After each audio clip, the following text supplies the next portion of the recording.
Hey Browns fans, this is your chance to join the company of some of the Browns' all-time greats on the first ever Browns fan cruise. Picture this. For 5 unforgettable days, you're sailing across the beautiful Caribbean Sea, reliving the Browns' greatest moments, getting autographs, snapping photos, and celebrating on the beach with your favorite Browns alumni, like Josh Cribbs, Webster Slaughter, Eric Metcalf, and a dozen others.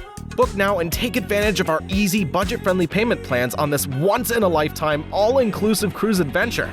The clock's ticking, Browns fans. To book your cabin and for more information, visit brownsfancruise.com or call 216-284-6472 today.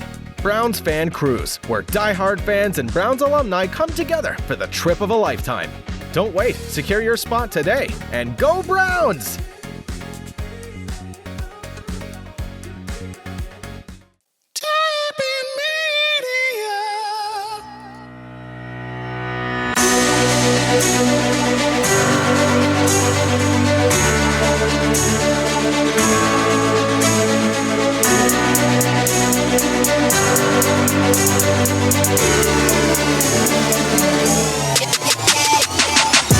It's time for the Burning River Sportscast.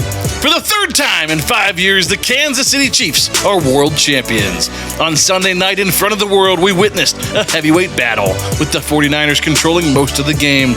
It was star-studded, it was physical, it was dramatic. But in the end, the Chiefs remained inevitable as 28-year-old phenom Patrick Mahomes led his team down the field in overtime to crush the hopes and dreams of the Bay Area. Usher was shirtless, Taylor looked amazing, and Sin City held up as a fantastic venue, sure to see many future Super Bowls. And finally, the whispers of dynasty have exploded into a chorus, as the greatness of this iteration of the Chiefs is undeniable, and they proved it again on the biggest stage of them all. And we'll break it all down for you next on the Burning River Sportscast.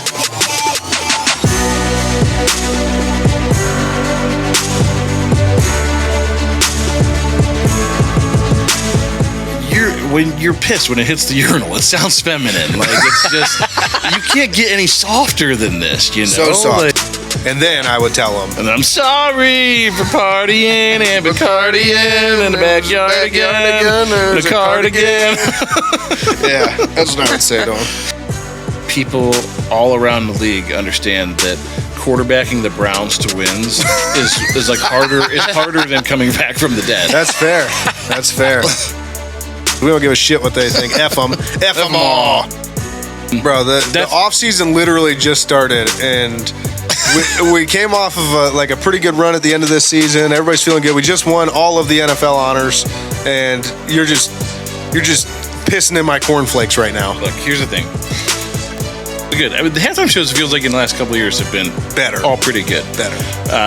Outside of last year's, which was straight. I mean, Rihanna was like a little bit. The halftime stank show. Show where she was rubbing herself, and that was a little bit much. I think she was pushing the envelope and just trying to. She's just trying to be controversial for controversy's sake. A little bit. You won't get through Burning River Sportscast without some bathroom humor. I swear, I probably passed gas for 22 seconds straight. It was just just everything let loose at once. But I almost didn't make it. Taylor Swift's favorite number is 13. It's the name of one of her most famous albums is 13. What Super Bowl was it? 58. 58. 5 plus 8 is 13. No. What team did they play? The 49ers. 4 plus 9 is 13. No. The Chiefs were the 3 seed, and the San Francisco 49ers were the 1 seed. That's 13. The game was played on 2/11. That's 13. No. Taylor Swift had gone to 12 Chiefs games prior to the Super Bowl. Super Bowl was number 13.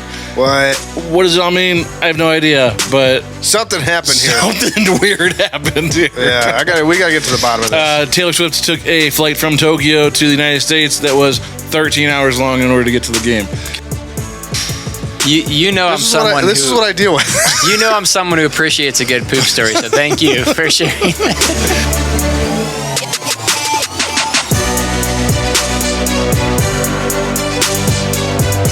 Welcome into the Burning River Sportscast, presented by Tappan Media and brought to you by Seaside Events, as the official cruise event provider of the Cleveland Browns and organizer of the Browns Fan Cruise.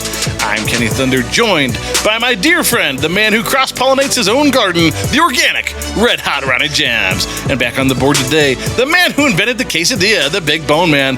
Bone, what was your inspiration? I just enjoyed putting various meats in between a shell with cheese. Oh, well. Fair enough. It's very straightforward. Back to Red Hot.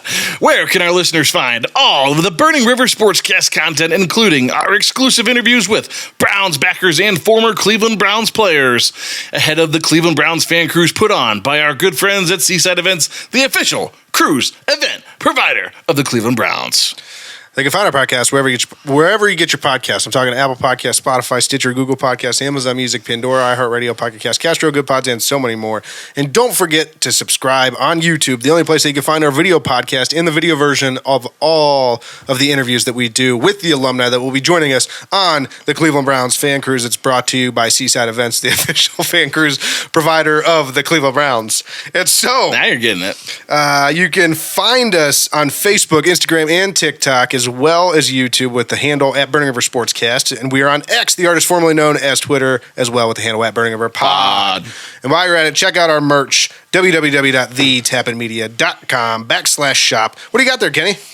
I've got merch. We got all kinds of stuff in the shop. We got the Chubb line, cold weather gear, the cruise line. Oh, part of the cruise line. Flip it over. Oh, those are nice. Slides, bro. Flip them over. No, flip them over. What do you mean? No, that make the words right side up. Oh. There you go. Yeah, so we got all that stuff. I'm also wearing our official 2024 Cleveland Browns fan cruise t-shirt from Burning River Sportscast. So make sure you get on our shop. Check that out. We're constantly adding more stuff. It's good. It's good. I'm going to do the whole show like this. Please don't. But yeah, the Super Bowl. The entire reason that we love and watch football happened. And we love and watch football, and we hope that one day our beloved Browns will lead us to glory and deliver us to the promised land. But until that time comes, we will continue to watch and wait. And so with our Browns keeping us saying there's always next year, today on the show, we've got for you updates on the Cleveland Browns. All the news that's broken in the past week. We got a Super Bowl recap of the game that the Browns were not in, but we hope that they one day are in. An interview with another major award-winning Browns backer chapter, talking about their major award. Okay, it wasn't really a major award as much as they won a competition. But that was resulted in a major award. Major award. Fragile. Yeah, and so we'll also talk to them about the charities and community service that they're involved with. We'll ask them about the Super Bowl. We'll ask them about what off-season moves they think the Browns should make and what the Browns' outlook is for next year. So I don't even know why we played the interview. We just did it all. We didn't give answers, though. Oh, okay. So they've got to answer. That's how an interview works. Yep, and then we don't have our final alumni joining us today, but in the meantime, before we get that interview going... Where are you? Hanford Dixon, call us. In the meantime, go back and catch a few of the old ones. They're all out there now. Great stories to be heard all around, and we've also started cutting those up into Reels, Shorts, TikToks, whatever platform you're on, they'll be there. And so, as we continue to wait for next year to finally come, I must say, ladies and gentlemen, it is now the time. It is now. I messed that up. Let's start over. Oh, man. Ladies and gentlemen, it is now time for the main event of the evening. Are you ready? Are you ready? No, Cleveland. I said, are you ready? Then for the thousands in attendance here tonight and the millions listening around the world, Millions. let's get ready to suck it! And if you're not down with that, we got two words for you. Suck it!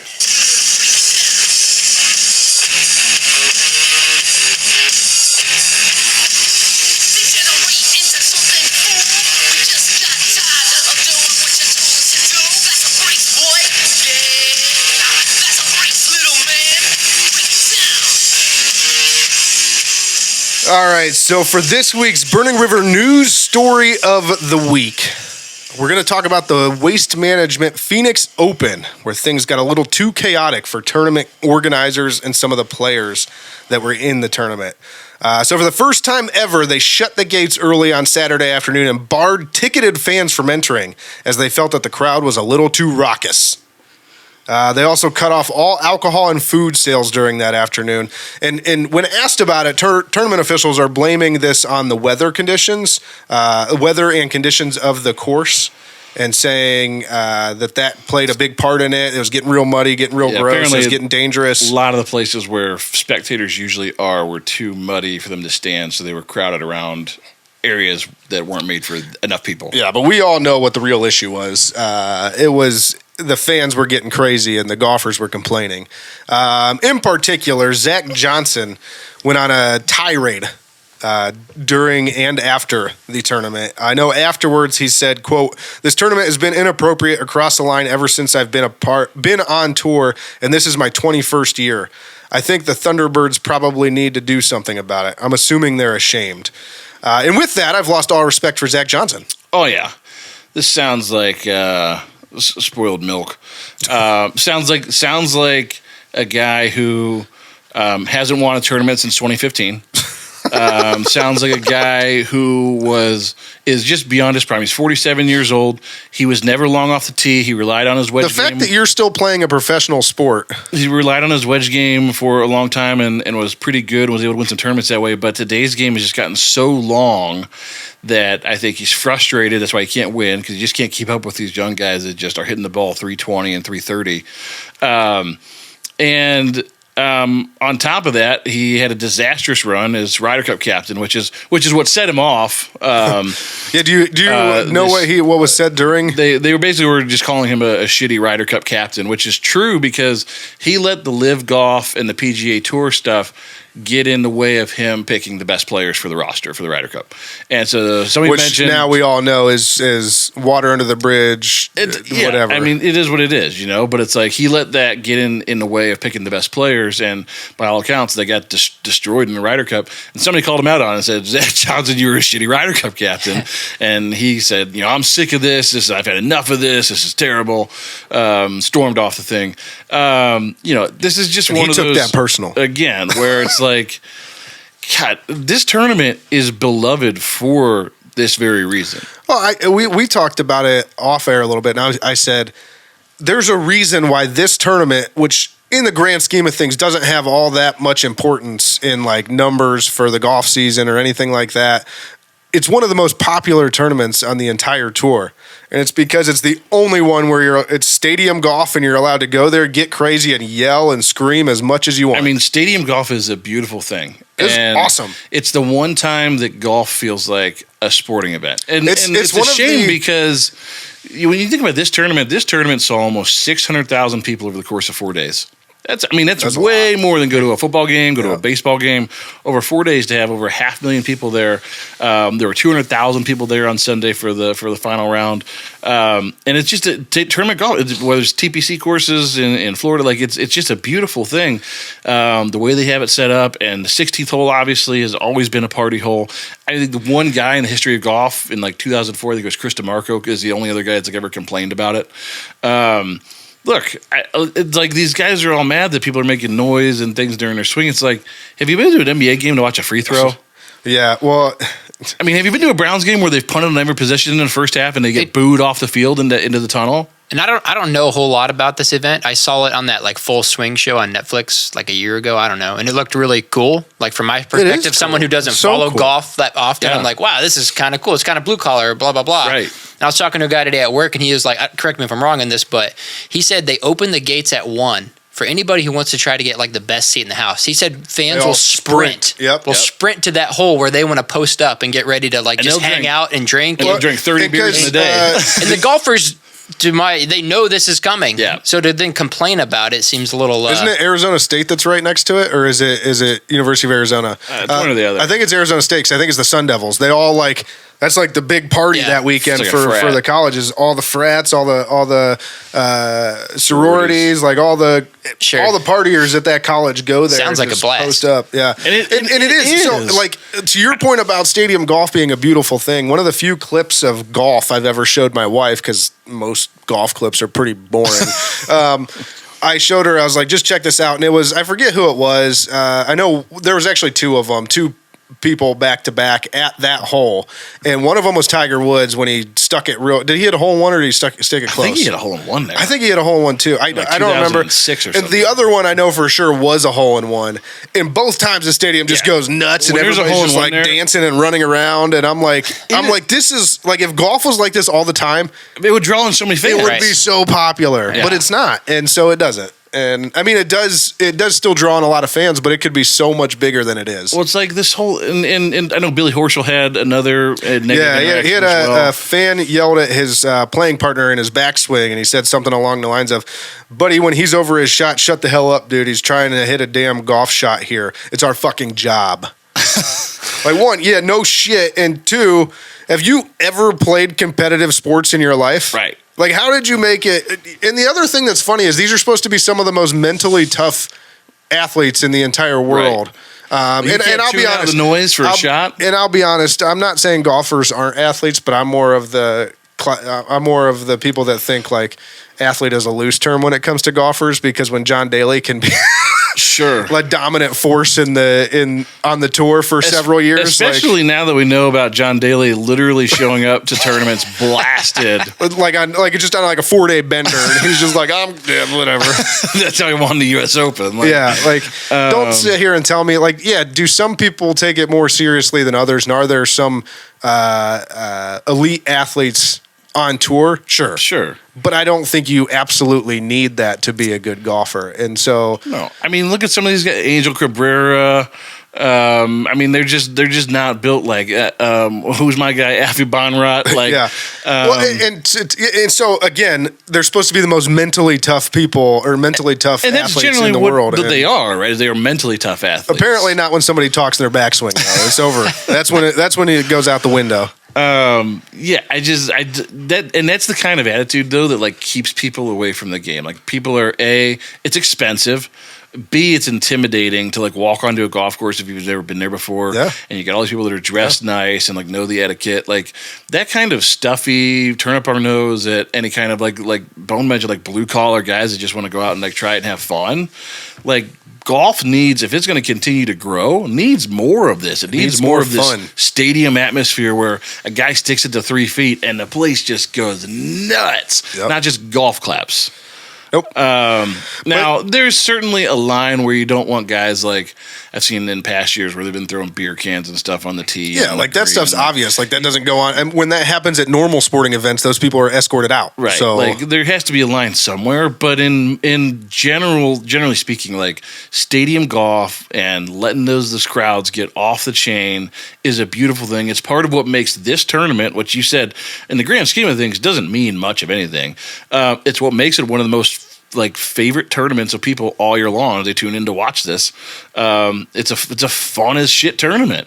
And here's the thing I used to say to like Billy Horschel and Zach Johnson is like, Zach Johnson is saying for 20 years it's been inappropriate. Billy Horschel had some comments afterwards about how he's heard some very personal things said to people he was playing with, and it just doesn't seem right. It's like, you guys don't have to go to this tournament. Skip that tournament. Like, you got the stats on what Zach Johnson makes at this tournament? You know why you go to this tournament? Was because last year Zach Johnson finished tied for 32nd and made over $109,000 as his cut of the purse. So to put that into perspective for people who don't pay attention to golf, that's 4 days of work, 4 hours a day. You're talking 16 hours of work, and this dude made $100,000. Like, the average household income in this country is like less than $60,000. Yeah. You made that in a weekend, and people yelled at you and maybe said some things that weren't very nice. Oh, no. That's tough, bro. Like, you made double the household income of the country in a weekend. Go punch yourself. You know what's more offensive than these fans yelling at you is your lack of distance off the tee. And just your absolute crybaby attitude toward all this. I mean, just... Literally, I drive the ball further than you. Like... When you're pissed when it hits the urinal, it sounds feminine. Like, it's just, you can't get any softer than this, you know? So soft. Like, hashtag flaccid. You know what this tournament is before you go in there. You go there for the money, so don't act like you're some saint for like, oh, I'm going for the good of the game. Like, you know, you're going to get $100,000 paycheck. This year, I think he finished 60th, so his paycheck was only worth $20,000. Oh, damn, that's tough. Yeah, yeah. Bone, if all golf was stadium golf, how would you go? Oh yeah. I mean, that's the reason why I like golf is because I went to Bridgestone when we had it, you know, and I walked down to the course and I stood next to a golfer and I was like 5 feet from him. I'm like, whoa. It was Vijay Singh. And I was like, this dude's like 6'5". I was like, holy crap. Like, this is really cool. And I see him teeing off and I was like, I love golf. And so Bridgestone does create a couple of different grandstand areas. So that's, I mean, it's not quite on the level of the Waste Management Open, but and that wasn't a PGA event, right? That was a World Golf Championship event. So it was always a little bit looser. They always had, and like for us, we live in Akron, so we were able to go most of the time to like the practice days, which again is also a very much like looser environment where the guys do autographs and things. So I think for us growing up, it was different. But just in general, I mean, when they play Sawgrass in these places, it's like stadium golf is such a beautiful thing. It's so cool to see the permanent grandstands and things they have out there. Yeah. API was another one we went to that had big stands on the 18th hole. Yeah. And lots of fans there. And here's the other thing is like you want to complain about fans yelling at you. We watched the API when Tiger made his comeback and won at the Arnold Palmer Invitational. And when he walked up to the 18th, literally the whole crowd came around everybody and closed in the green. So, like, you want to talk about people who are yelling at you and shit. Like, there's people like 5 feet from Tiger Woods as he's walking up to the green. Like, it's just like you. But Zach Johnson mental toughness versus Tiger Woods mental toughness is two different. If you're going to complain about it, like again, you're so soft. You're softer than marshmallow. You know what I say to all these golfers complaining about all this? I'm sorry for partying. No, not that. Not yet. Not yet. Wearing my cardigan. Yeah, well, we do say that, but I was going to say, you know what I say to all these golfers that are complaining is I say F them. F them all. And then I would tell them. And then I'm sorry for partying and Bacardian in the backyard again. The cardigan. Yeah, that's what I would say to them. But with that, I think we spent enough time on the news story of the week. Let's get into the Cleveland Browns news.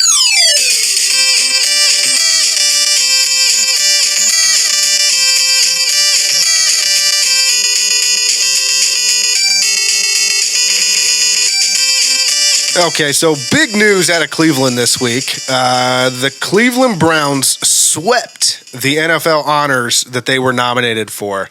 Before we get started, I mean, did you guys see this coming? No, I honestly didn't. I mean, we had four guys that were kind of like... There was... we were rooting for it, certainly, but... Yeah, out of them, I was pretty confident. I was basically 100% in two of them.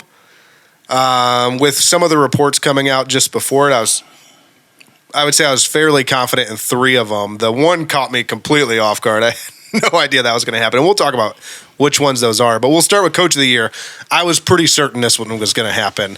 Kevin Stefanski, or Steven Stefanski, as he was called on the night, won Coach of the Year. Luckily, they had a fan that had won some kind of contest that went up to the stage with, I think it was Justin Hartley. And made fun of him and told him he was wrong. No, you mean Kevin Stefanski. And then Kevin took it well. He said, it's actually Kevin. But I'm still happy to be Coach of the Year. Yeah. This is one that I saw coming. I mean, we've talked about it for weeks now, just with the number of injuries, the fact that they were able to make the run that they did at the end of the season.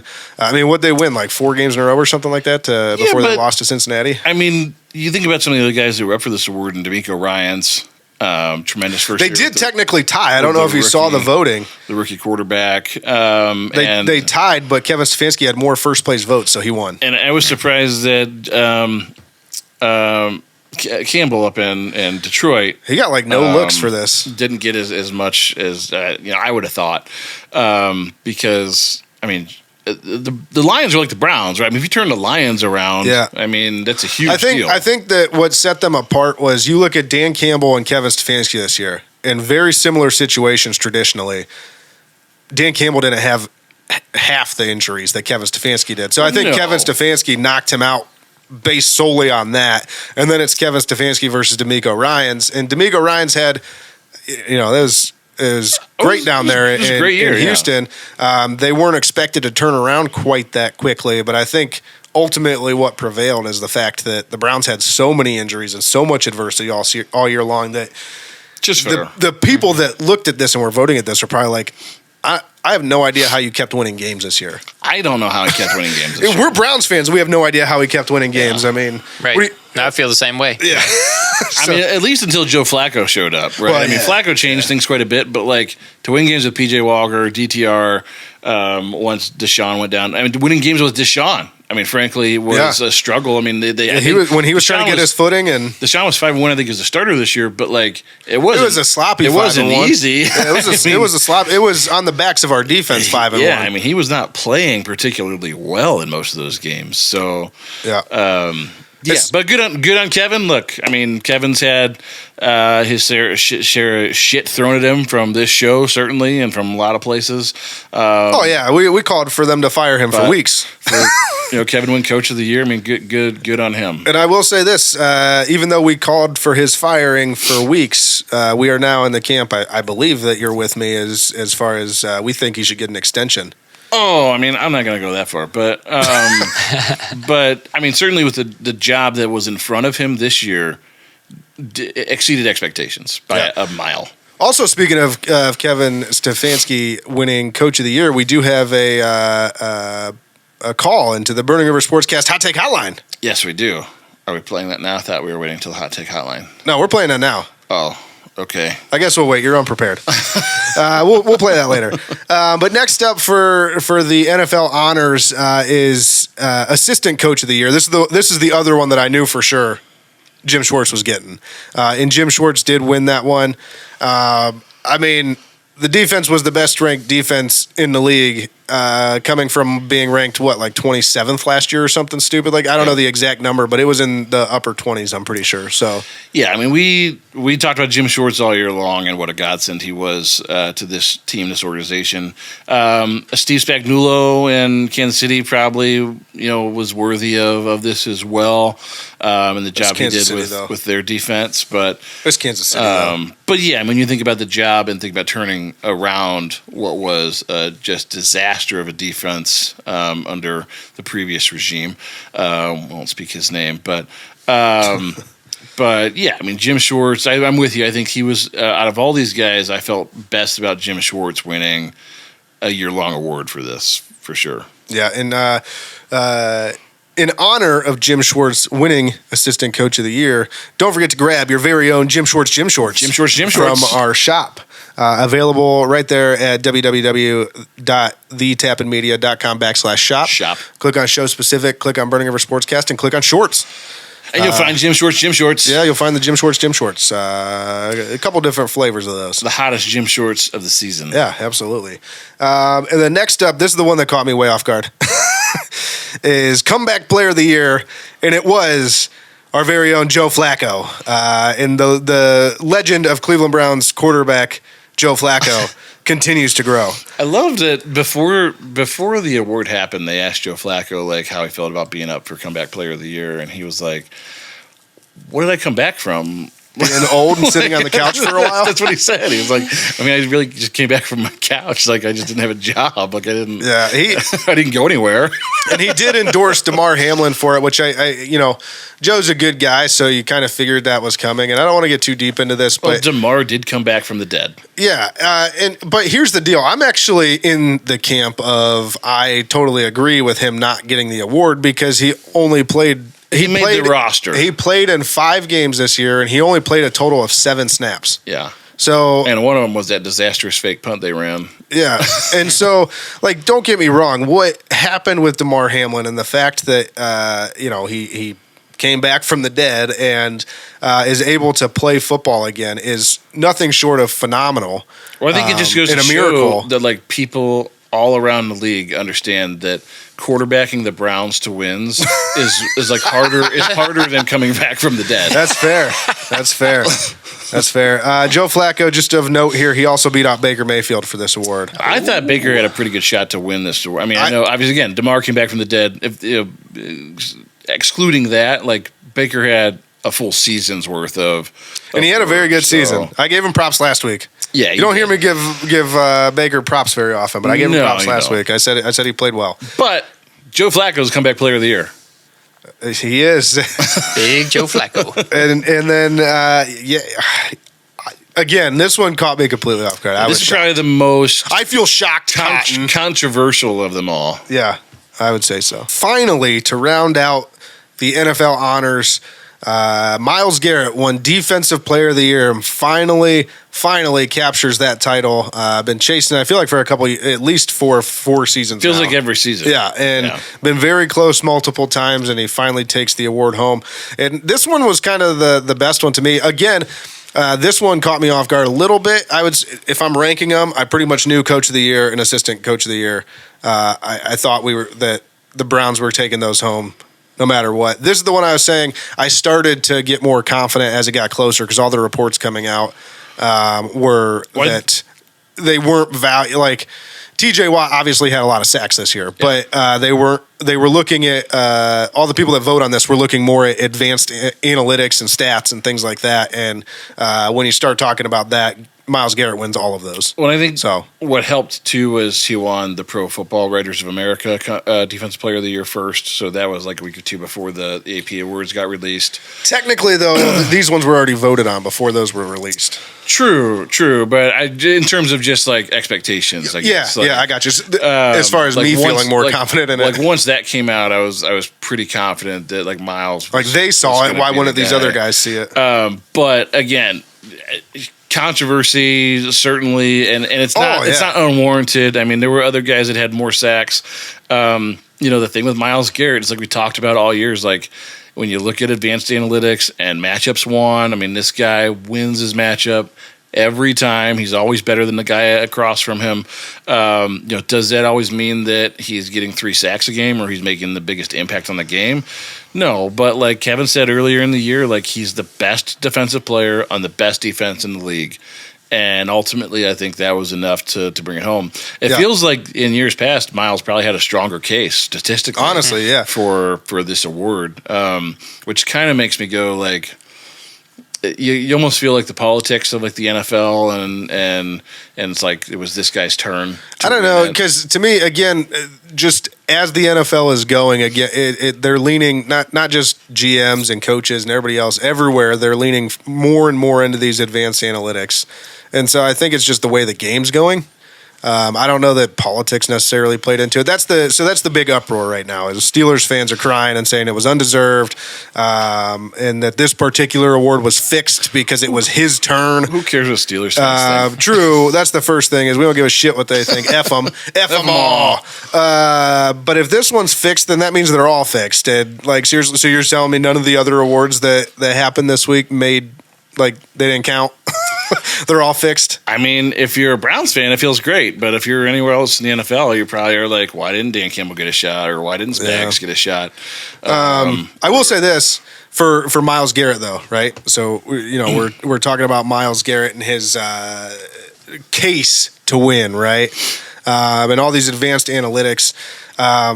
We don't really get into too many advanced analytics because I don't feel like writing all these down and rattling them off to our fans that'll probably get bored by them. But a lot of these are behind paywalls right now. They're not as accessible as the stuff that you can find on ESPN, right? I mean, if you have to pay literally subscriptions for Pro Football Focus and just honestly, the numbers game isn't really us. But I will say this: some of the ones that did stand out to me that I will throw out there is like.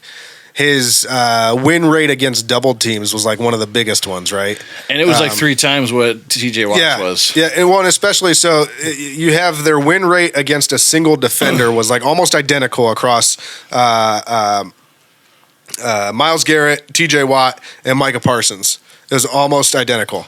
Yeah. And then when they went to matchups against double teams, Micah Parsons actually won that. Just barely by like a percentage or something like that over Myles Garrett. And both of them were like 3 times better than TJ Watt. So to me, and that's even considering Myles Garrett's injury and the fact that he was less effective down the stretch of the season and everything like that. So that tells me that teams in general just aren't as afraid of TJ Watt as they are of Myles Garrett as far as game planning and things like that. Because he also, the other part of it was Myles Garrett got double teamed like twice as much as TJ Watt. Well, so here's the thing I'd say too is like Defensive Player of the Year. It's a nice award to have. guys like Micah Parsons, guys like T.J. Watt were in the conversation.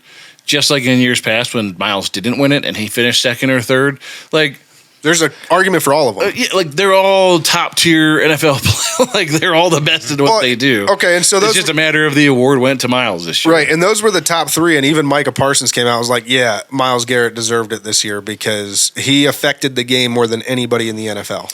And truthfully, I mean, and again, we talked about this every week. It's like whether or not Miles had sacks or not. Was Miles winning his matchup? It was Miles disruptive in the backfield. Did Miles have a hand?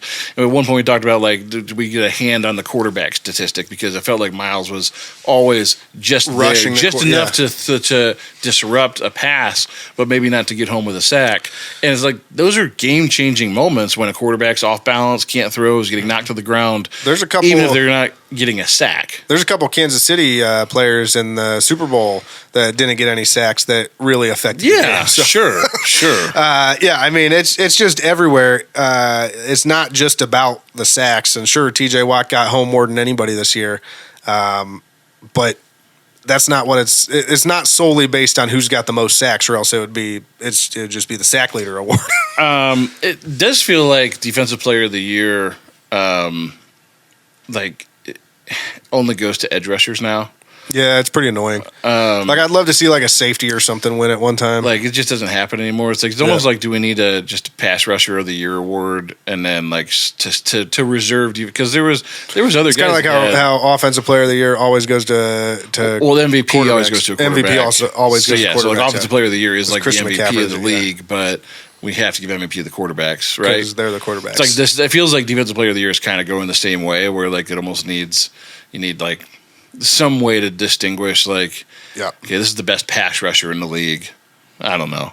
Yeah, I don't know. And does that devalue it then? Because you're like maybe, but the fact that no one besides an edge rusher can win now is kind of sad. So it is kind of sad. Like I said, I'd love to see like a safety or a corner win at one time. Well, yeah, I mean there were guys this year that had boatloads of interceptions and things. It's like, they weren't even in the conversation. Yeah. But yeah, so I don't know. I think Myles Garrett earned it, and he's Defensive Player of the Year. So I don't really give a shit what everybody else says. I'm just like, look, like the Browns didn't win a Super Bowl, and we don't win very much of anything ever. So the fact that we're going to celebrate this, the fact that we took home all the NFL honors that we were nominated for, 4 for 4, hell yeah. This is literally as good as I could feel Super Bowl week without being in the Super Bowl. Right. So I'm pretty excited about it. Hell yeah. In other Browns news, though, the Haslams have purchased 176 or have signed an agreement to possibly purchase 176 acres of land in Brook Park, right near the airport and pretty close to their Berea headquarters. And so it begs the question: are the Browns moving? What are your thoughts here, Kenny? What did you think when you saw this story? I was shocked. First off, I did not expect to see that. Brook Park especially is a strange area to me. Brook Park's not big. I mean, it's a suburb just outside of Cleveland. I think it's home to around 19,000 residents. So when you think about like a tax base there, it's non-existent compared to Cleveland. So I think obviously there's a bunch of questions that opens up right out of the gate, meaning like the county probably is then going to be looked upon for financial support here. Brook Park in this area, there's kind of like some seedy businesses and things that not the best part of town. That's kind of all around the airport, right? Yeah, but I will say like I feel like that's not a Cleveland exclusive thing. I will say like I do think it's easier to get in and out of Brook Park. So like that part. Like the accessibility of the site is probably. I hate going. I love going to Browns games, but I hate going to the Browns game, right? Yeah. The parking is atrocious. You have to walk forever. Even to get dropped off in an Uber, you can't get dropped off anywhere near the stadium. Especially if you're not planning on like tailgating all day at the Muni lot. Yeah. Like it's awful. I mean, your best bet is to like pony up and pay for the stadium parking pass, but then you're stuck in the stadium for hours trying to get out of there. Forever. So I like, to me, that's the biggest positive. I think you have two major intersections or two major highways running through there between 71 and 480. and it's just easier to get around because it's the suburbs than it is downtown, especially because Cleveland Browns Stadium is effectively a dead end, right? I mean, it's the lake. Yep. So that part is like a positive to me. I think, like when you look at where it's kind of like how the Bills have in Orchard Park, they got their stadium, the Ralph or whatever they're calling it now, is kind of not downtown. When a lot of stadiums are going to this now. I think they said like a third of the stadiums in the NFL are not in their quote unquote downtown area. Yeah, like Jerry World is in Arlington now. It's not in Dallas. So I think like they're taking cues from that, because the fact of the matter is like people have for the last 40 and 50 years kind of this urban crawl or sprawl is like that's where people live now. It's like the suburb. Like it was different. And when you had the old municipal stadium and everybody lived downtown because that was just the center of commerce and everybody worked downtown. Now that's not the case. So like, do you get a little bit further south, a little bit closer to maybe like your fan base in Columbus? There's a lot of hotels and things in the area, certainly able to house people that are coming in for a game. But I just think you lose the mystique of the lake.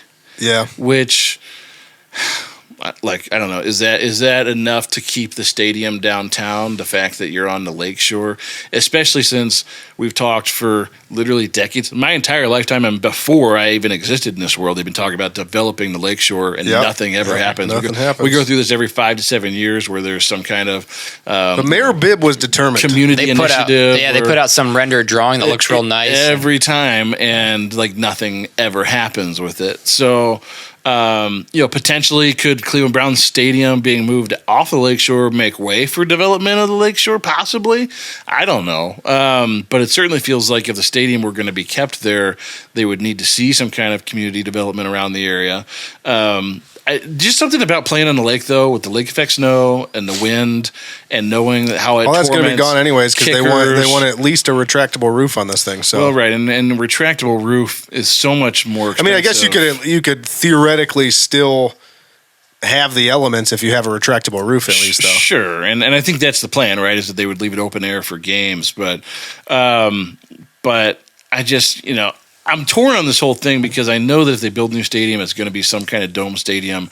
I'm very not optimistic that they're going to get away with a retractable dome because the cost is so much more. We already know. Look, this whole thing has already started, right? Like the Haslams signing a purchase agreement in Brook Park is the start of a pissing match between them and the city of Cleveland. Oh, yeah. So that's a great segue because that was going to be my next question. Is this just a power move? And so let me rewind just a little bit here. And you talked about Brook Park and whether or not this was a good location and those types of things. You did mention the accessibility and as they develop, the other thing that people forget in the whole shuffle of this thing is that we've already signed something into law and like taxes are coming, all that stuff. It's getting funded. The airport is getting a multi-million-dollar renovation. It's going to be a lot bigger, more major airport than it has been in the past. And with that, it actually, where they purchase this land is right near the airport. And so it probably ties in really well to your point for like people that are traveling in for games and those types of things. And it makes it really easy to come see the Browns play, especially when you don't live in Cleveland. And so I think that's actually really big for them. But to your point, I think this is a power move and the start of a pissing match. And I think that they signed this agreement specifically to piss off Mayor Bibb and say, because the optics on this, I don't know if they both released statements and whatever, and they didn't, they are what they are. You could go read those. Yeah, Mayor Bibb said he's committed to keeping them on the lakeshore. Yep. And what I didn't like, and this is part of this whole back and forth and them playing this whole game with each other, is Mayor Bibb tried to take credit for it was my plans to do this for developing the lakeshore when really the Haslams. Oh yeah, the Haslam group was the last team to put out a rendering of development. Well, and they started the conversations way back when. So it's like they said that it was like a backhanded, you go over there. We're the ones that are developing the lakeshore, and they're like, well, that's fine if you don't want to. If you don't want to help us out tax wise or whatever the case may be, then we're going to go over here. So it's this back and forth, and and this is always a conversation that I'm torn on because I'm a believer in that taxation is theft. All taxation is theft. Yeah, absolutely. But in the case, I agree. But in the case of a stadium, when you think about the economic impact of the Browns being downtown, even just for 8 games a year, right? The restaurants, the businesses, the shops, everything that gets frequented, the hotels that are downtown, that's a huge loss in terms of revenue. So, and if you do renovate the stadium with a retractable roof or even a dome, think about all the other stuff that goes along with that as far as bringing people into downtown. So, well, sure. So, like, I think that there's positives to keeping it there, right? Because of the economic impact to downtown. But what I'm saying is, like, if you pull them out of downtown, like, you lose that. But then it's like the conversation is always, well, what is the city going to put forward for funding? And these stadiums are no longer, like, I think when Art Modell left and they built the new stadium in Baltimore, it was like a $400,000,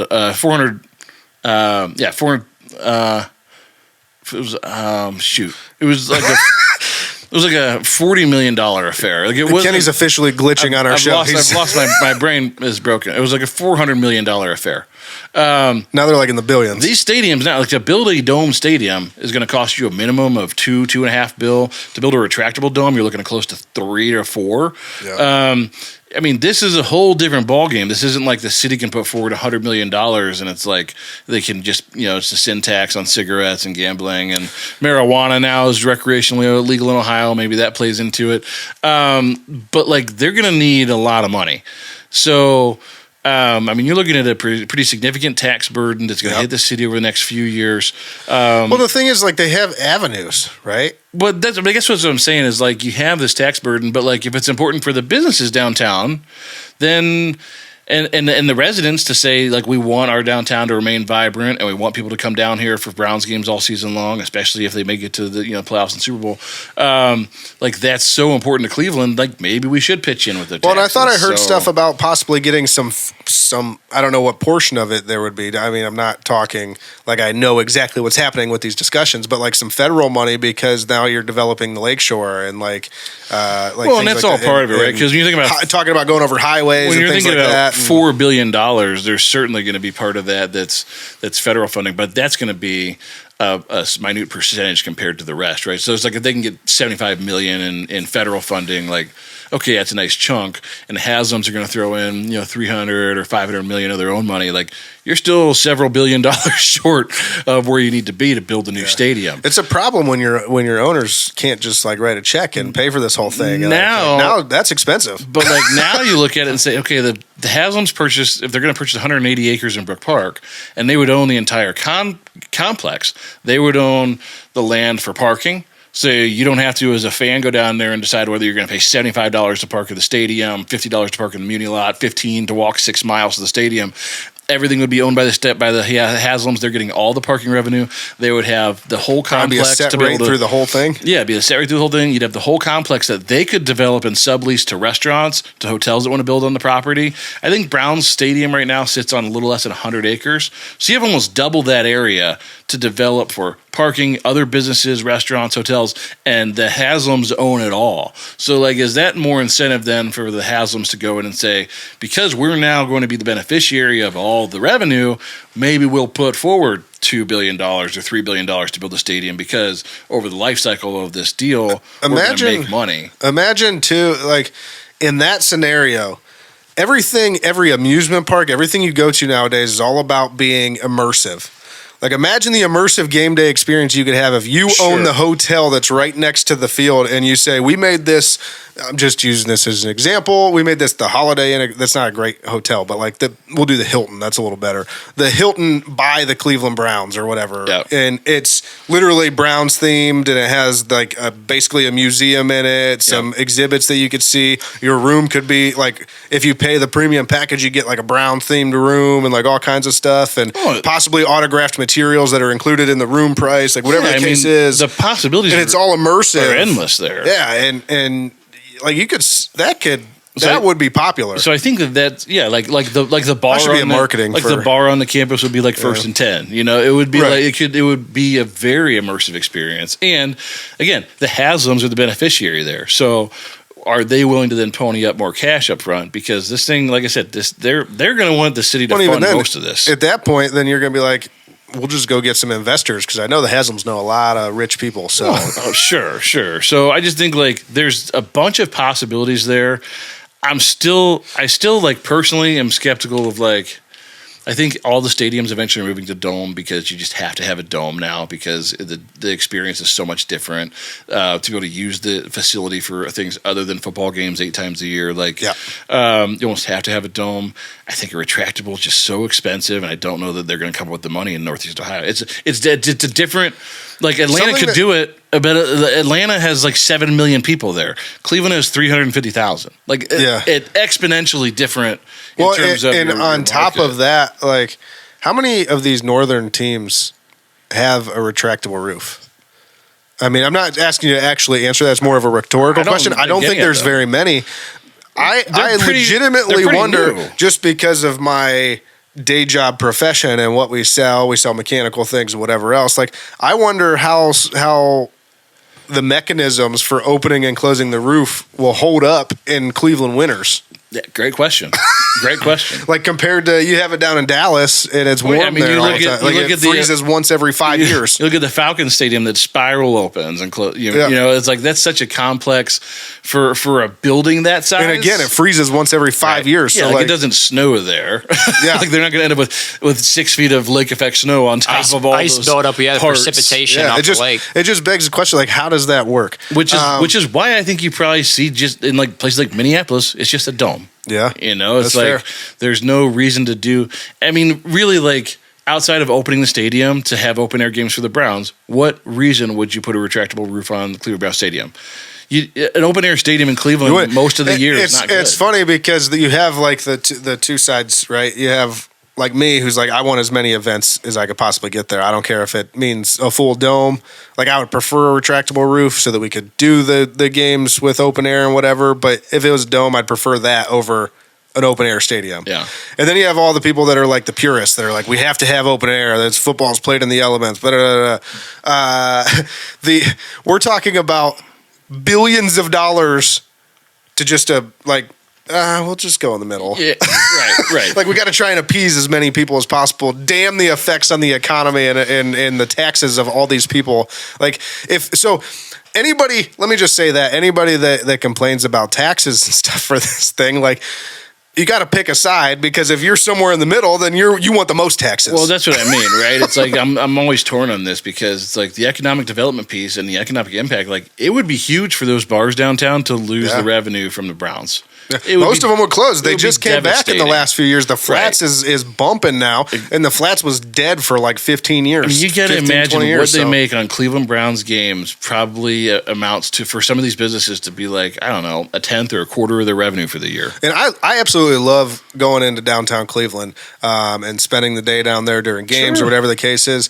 It's a great experience. Even East 4th, which is a really good time. I mean, restaurants are having trouble surviving on East 4th. And that's one of the most vibrant places in all of Cleveland. So you take away Browns games. And again, it's because people don't live downtown anymore. I mean, this year was the first year more people have moved into downtown than out of downtown for like the last 40 years. Wow. Just crazy. Like, it's just like, that's unusual. So it's like, is that an anomaly? It is right now. We'll see if that continues. But like, for the most part, people have moved out of cities. And I would assume that they're going to continue to move out of the cities, because we're now talking about work from home and all the effects of COVID, the after effects and whatever. People don't want to do public transport and those things. Like, you don't want to be in a car with 6 other people. I think that as things continue to get pushed back out of Cleveland, here's the other interesting piece too. As Cleveland continues to be pushed back out, do places like Brook Park end up annexed by Cleveland? And does Cleveland in the next 30 or 40 years become an Atlanta? Like, does Brook Park become the center of Cleveland in the next 40 years? I don't know the answer to that. Just the way buildings keep... Because you can only build so much by Lakeshore, right? Like, downtown Cleveland's pretty full. Not that there's a ton of skyscrapers, but like, there's tons of buildings. Yeah. You can only house so many businesses there. If Cleveland keeps growing... I think Ohio City and like those ones just across the river are going to be the first ones that are annexed, and that'll be, like you're saying, it'll be a slow migration down the Lakeshore. Right. And so maybe downtown becomes Brook Park in the next 2-3 decades. And then you have this beautiful stadium. It's in the middle of downtown, So I don't know. I'm torn on this. I think eventually they're probably going to end up building a dome. So if I had to, gun to my head. I was going to say gut feeling. Tell us right now what you think is going to end up happening. If I had to pick, I think they're going to build a dome. And I think if they really want to do this, I think the Brook Park location makes sense because they can be the beneficiary and owner of everything that's there. I'm also a big fan of new shiny things. Yeah, renovating Cleveland Brown Stadium would be cool, but there's no historical attachment there. The team has been ass for 2 decades. Right. It's almost like a fresh start now. We made the playoffs a couple times. A brand new fresh start, and we get this brand new gigantic beautiful building that we can use for all these different events. And lesser of two evils, I guess. Build a dome in Brook Park. So you don't have anything for there. I do know there's a small contingency of people who are like, this will be the second owner to move out of downtown Cleveland in the last however many years. Yeah, I don't want to buy that argument. They're still in Cleveland. Or Motel moved them out of the state. They're still in Cleveland. I would be pissed if they moved them to Columbus. Right. Yes, I agree with that. But they're moving them. They're still in Cleveland. 15 minutes. It's a Cleveland suburb. They're still in Cleveland, and they're still in Cleveland. Which we've just talked about. I believe eventually becomes a part of the greater Cleveland metropolitan area. Anyways, right. So I guess like I said, gun to my head, build the brand new dome in Brook Park and call it a day. Bone, what's your final take? What do you think they're going to do? I like new shiny things too, and I would like the Browns to be in a dome. I've been to some cold ass games at Cleveland Browns Stadium, and I enjoy it when it's warmer. Yeah, I agree. It's a better viewing experience. I'd like to think I'm tough, but when you're cold and you're sitting there and it just can be miserable. It don't matter how tough you are. Yeah. Mother Nature's undefeated. Right. So you guys both have dome in Brook Park. I'm gonna differ from your guys' opinion a little bit. I think we end up with a dome in the existing location. Nice. I think is what ends up happening. I think it would be cheaper. I think they finally find a way. I know, again, you talked about it. They've been talking about developing the lakefront for 40 years plus. I think they finally find a way and cooler minds or cooler heads prevail. And they say, okay, we've got to come together and really work together in order to make this work. And I think they do it. I don't know if it means a brand new stadium there or somehow renovating that stadium to make it a dome, but I'm going with dome in their existing location. So I just think that it's so crazy that there's not more momentum about developing the lake. Look at Chicago. I hate Chicago. Just we just talked about this a few episodes ago. But it's what they've done. Yeah, they're beautiful. It's beautiful. I mean, to have that lake there and to have the beaches in the summertime, if you've ever been there in July, and what's one of the events and things out there on the beach, and you're right next to the city, it's incredible. You have all the hotels. If you go up to Cleveland, one of the nicest places to go around Cleveland is Edgewater Park. Sure, and it's a nice beach that's about 10 minutes away from downtown Cleveland. Yeah. Imagine if they did that all up there. Yeah, if you had hotels and things that were there, and resorts and restaurants. I mean, why not us? Why is Cleveland incapable of putting that together? One last note on this. This story was such a non-story that the editor for Cleveland.com wrote a story about how it wasn't a story, and in his story he made it clear that they didn't write stories about non-stories. He said they weren't going to be a pawns in the Cleveland Browns game. Yeah, so, I mean, what was that guy's name? Chris Quinn. Chris Quinn wrote a story about how they won't write stories about non-stories. While writing a story about a non-story. If you feel like it's not newsworthy, fine, but then just don't write anything. Yeah. Why take it was the time? so silly. I took the time, and I feel like an idiot now that I did, but I took the time to read his article, and I was like, what's the thing in Billy Madison? We're all now dumber for having listened to this. Yeah, my God, have mercy on your soul. Yeah, that's where I'm at with this. It was just like a chest thumping piece, like we're too good to write about trash like this, just so you guys know. Yeah, and then at the end he just passive aggressive. Here's the statements from the team and from the Haslams. Yeah. So I don't know. Whatever. Trash journalism. Yeah. All right. So in other Browns news here. The Browns are set to. We already did another Browns news, but we'll do it again. In more other Browns news, the Browns are set to extend the contracts of Kevin Stefanski and Andrew Berry. It was reported this week that the news could be made official any day now, as the owners like the direction the team is heading in. So, what do you think about extending Kevin Stefanski and Andrew Berry? It's a have-to move. I mean, what do you? We've been more successful in the last 4 or 5 years than we have been since we've been back. So to say we're going to go into this year without an extension for both of these guys just isn't going to be popular with anyone. No coach likes to be on the last year of their deal without having something in the future, especially one that's just won Coach of the Year. He's added 4 years for the second time out of he's won 4 years twice, which is pretty unheard of because they don't like to give to the same guy twice. Yep. So it's a have to. I would just caution the Haslams and DePodesta or anybody else that's in this situation. It's like I think the flavor of the moment for these extensions is to when you found your guy, they write these 7 and 10 year deals for these guys. Give him a 5-year extension. I don't want to see I'd be way happier with a 2 or 3 year extension on these guys. I just think that I think 2 or 3 still kind of unpopular. But it's just because of the turnover in this, especially too. We just talked about this last week, and Antonio Pierce lost a hire because he would only offer 2. Sure, but it's still more stability than they would have if you didn't extend them. And I just worry about we're about to build a new stadium and all this stuff. Do you want to be paying Kevin Stefanski for the next 7 of the next 9 years and he's not your coach anymore? This thing could go downhill very quickly still. I'm a believer that Kevin Stefanski did a great job this year. Yep. I don't know what that means for next year with Deshaun Watson coming back. Deshaun Watson could start next year at 1-7 and look like the worst quarterback in the AFC North. Sky's falling again. And you'd be like, what do we do? Stefanski's still calling plays. We can't get him to stop calling plays. He's calling plays in his sleep. He's calling plays in press conferences. Listen. That's all he does is call plays. Every time they interview him, he's like, he's X right 32, 400 seam. Kevin, stop calling plays. He just won't stop calling plays. So, bro, the offseason literally just started, and we came off of a pretty good run at the end of this season. Everybody's feeling good. We just won all of the NFL honors, and you're just pissing in my cornflakes right now. Look, here's the thing. I'll be honest with you. My honest take. I'll never forgive either one of these guys for dropping Baker like they did.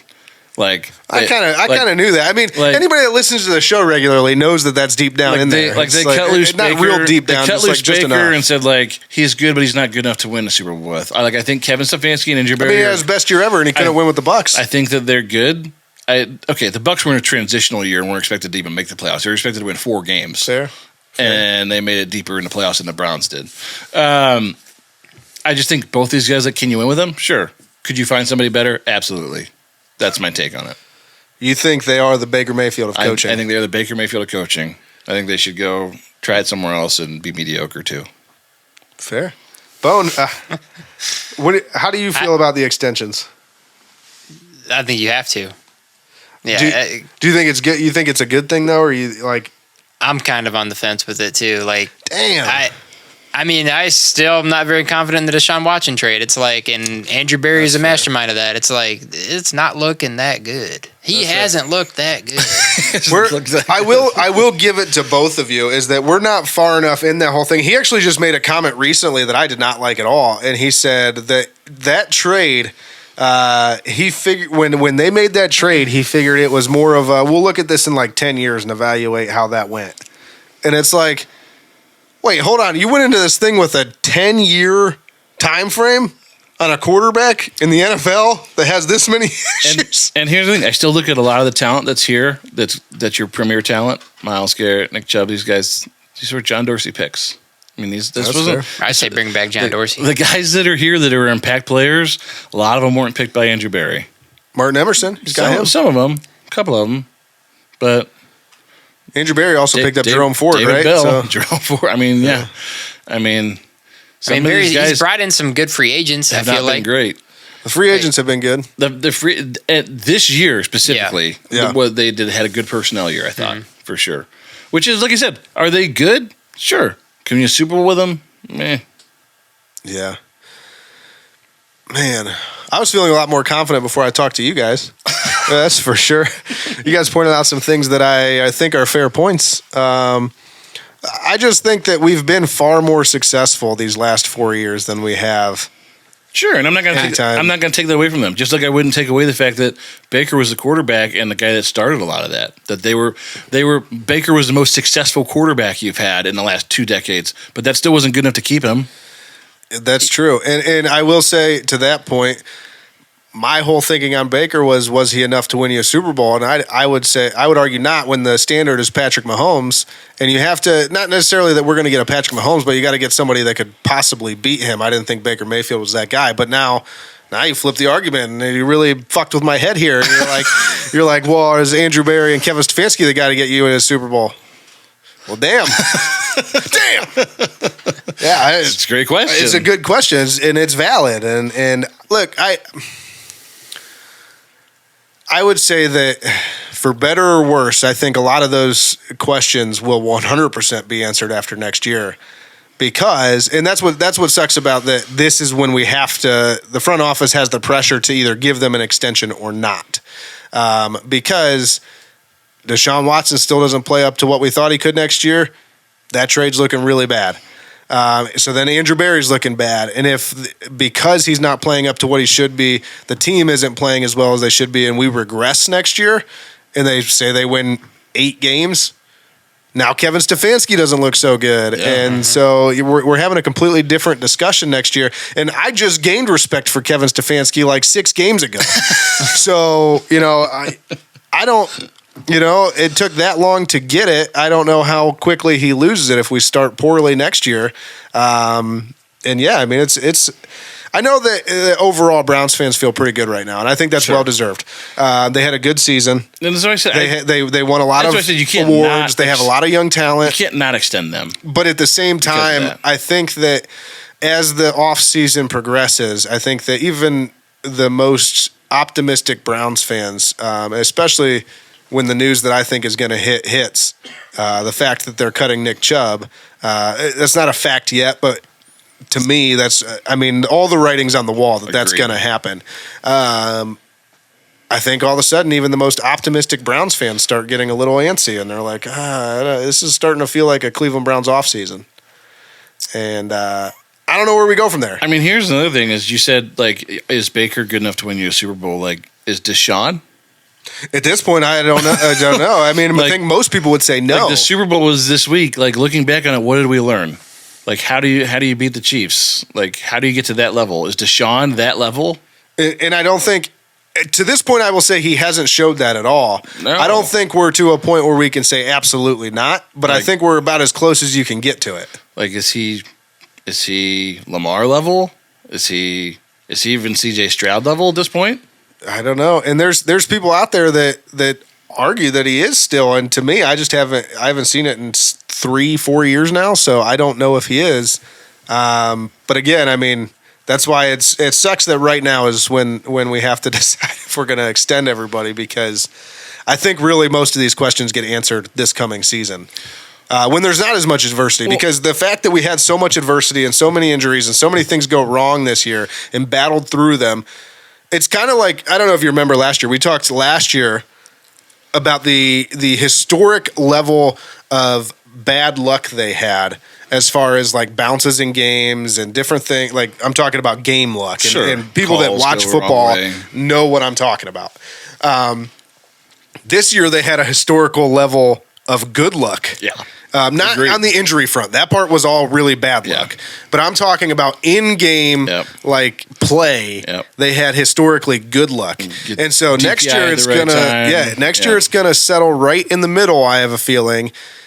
And even if it doesn't settle in the middle, what if it swings all the way back? And now all of a sudden well, that's what I mean. We talk about any team that makes it to the Super Bowl, even the best teams make it there because of a tremendous amount of luck. Yeah. I mean, think about how healthy the Chiefs were going into this game. Yeah. They had they have issues with their tackles right now, but even in game, I think everybody across the NFL will agree that the Chiefs are the luckiest with calls and everything else. Sure. I mean, the punt that gets muffed. I mean, anyway, I just think again, you have to extend them. I don't want to see long-term extensions. I'd like to see short-term extensions, because I'd be okay with 4 or 5 years. I would say these guys are both going to be fired before 5 years.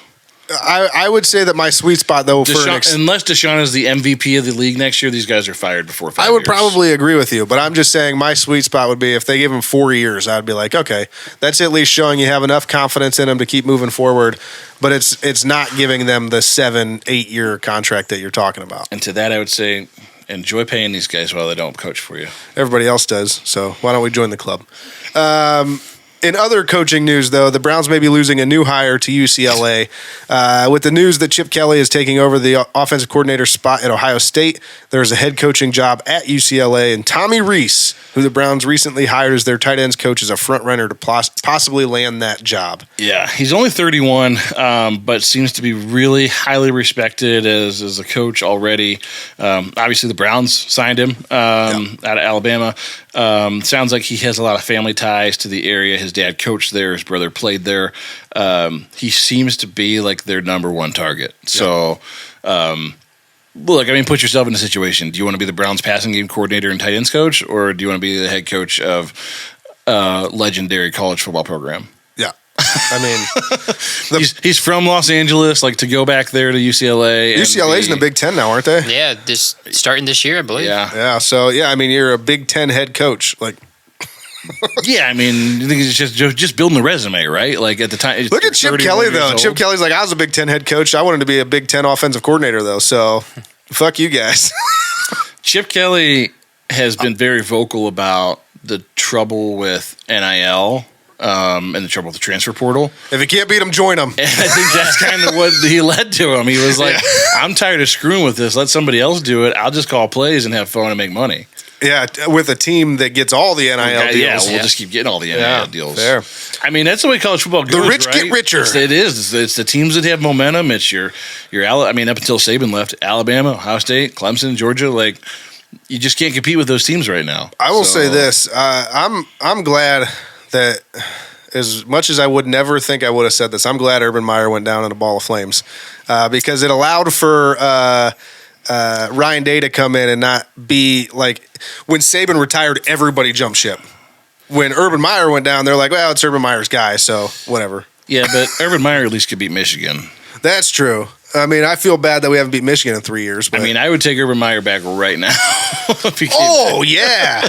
I mean, I think Urban Meyer is a trash human being. But I don't care if he's getting lap dances and he's married. Yeah, I mean, if you're winning national championships, all's forgiven. So right. It's not my marriage. Right. I think you're wrong for doing it, but it's not my marriage. Hey, look, it's like you always say with NFL coaches, right? Like all marriages either end in divorce or death. So. Yeah. It's one or the other. Yeah. But anyways, one last note on the Browns here. I just want to say again that the rumor mill continues to spin. We just mentioned a moment ago about Nick Chubb and the $12 million that they can save by cutting him. You heard it here first 2 years ago. And I'll say it again. I don't want them to cut Nick Chubb. But I'll also say again, I don't see a scenario in which they don't.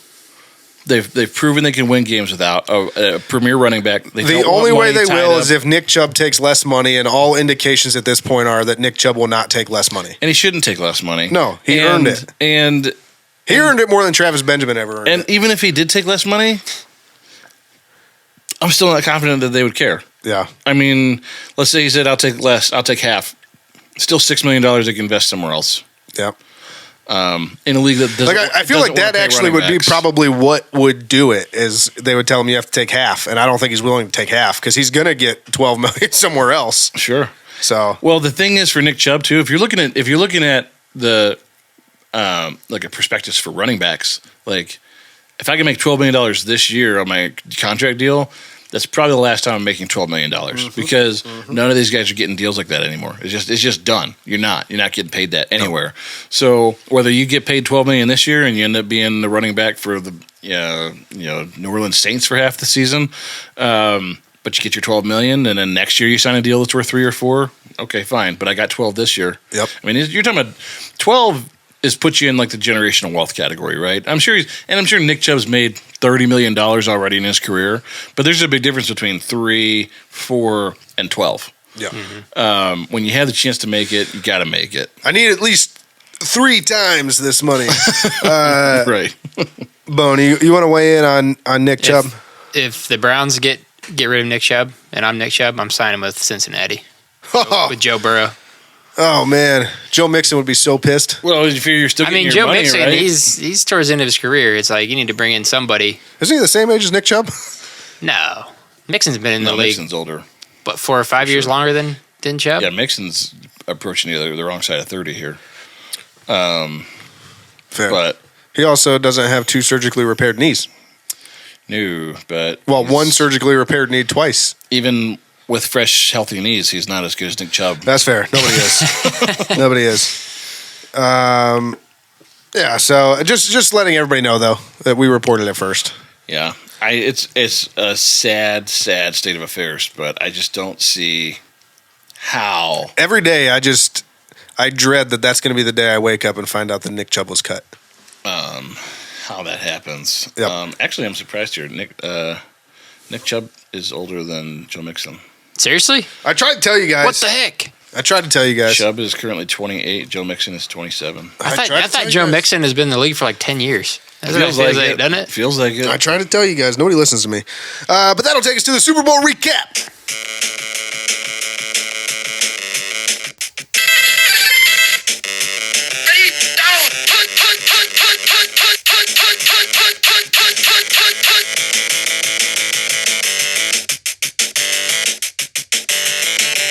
Okay, so the Chiefs defeat the 49ers in Super Bowl. What is this? What are we up to, like 58? 58. The Chiefs defeat the 49ers in Super Bowl 58, 25-22. And they have now won 2 in a row, and all they talked about afterwards was how it's time to go for a 3-peat, which we'll talk more about that here in a little bit. But for now, let's just recap the game. We'll start with the losers, the 49ers. On offense, Brock Purdy was 23 of 38 for 255 yards, 1 touchdown, no interceptions, 3 rushes for 12 yards. So he was Brock Purdy.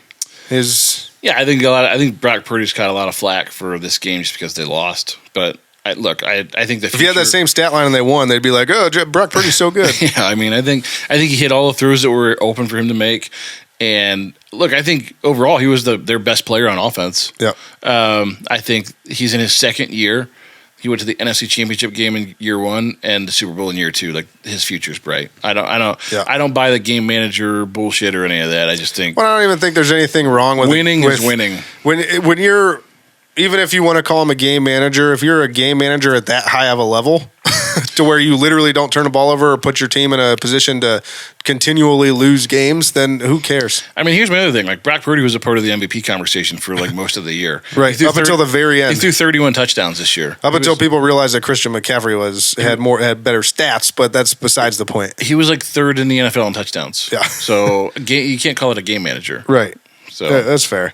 No, I think he played pretty well most of the game. I think there was a couple missed throws, but overall, I mean, he just took what the defense gave him, and both defenses, when it came down to it, were pretty darn good in this game. So yeah, it is what it is. Christian McCaffrey, he had a pretty big game besides the fumble that he lost. 22 rushes for 80 yards, 8 receptions for 80 yards, and 1 touchdown. So, like I said, pretty big game for Christian McCaffrey. I mean, he's every time I watch him, he is explosive. He's amazing. It's the reason he won Offensive Player of the Year. I mean, yeah. he's really, really good. Yeah, it was just like when you watch him, I'm just amazed. I'm like, that's a really good running back. Besides Nick Chubb, I'm like, that guy's really good. They're completely different. Well, yeah, that's the thing that's amazing is like you think about him versus other traditional running backs. He's just so different and just. He's the true he can do everything. Yeah, he's the true if you want to talk about a running back getting paid, it should be honestly Nick Chubb's the best running back in the game, but like Christian McCaffrey's an all around he does everything. He literally also everything. Gets hurt all the time. He does get hurt all the time, so I guess there's that. Yeah. But we're talking about him compared to Nick Chubb, and Nick Chubb's knee is effed up right now. It's because he does everything. Yeah, true. Next up here though, Juwan Jennings, or is it just Juwan? Juwan Jennings, 4 receptions for 42 yards and a touchdown. 1-for-1 passing for 21 yards and a touchdown. So good stat line. Apparently, he was the offensive MVP for them.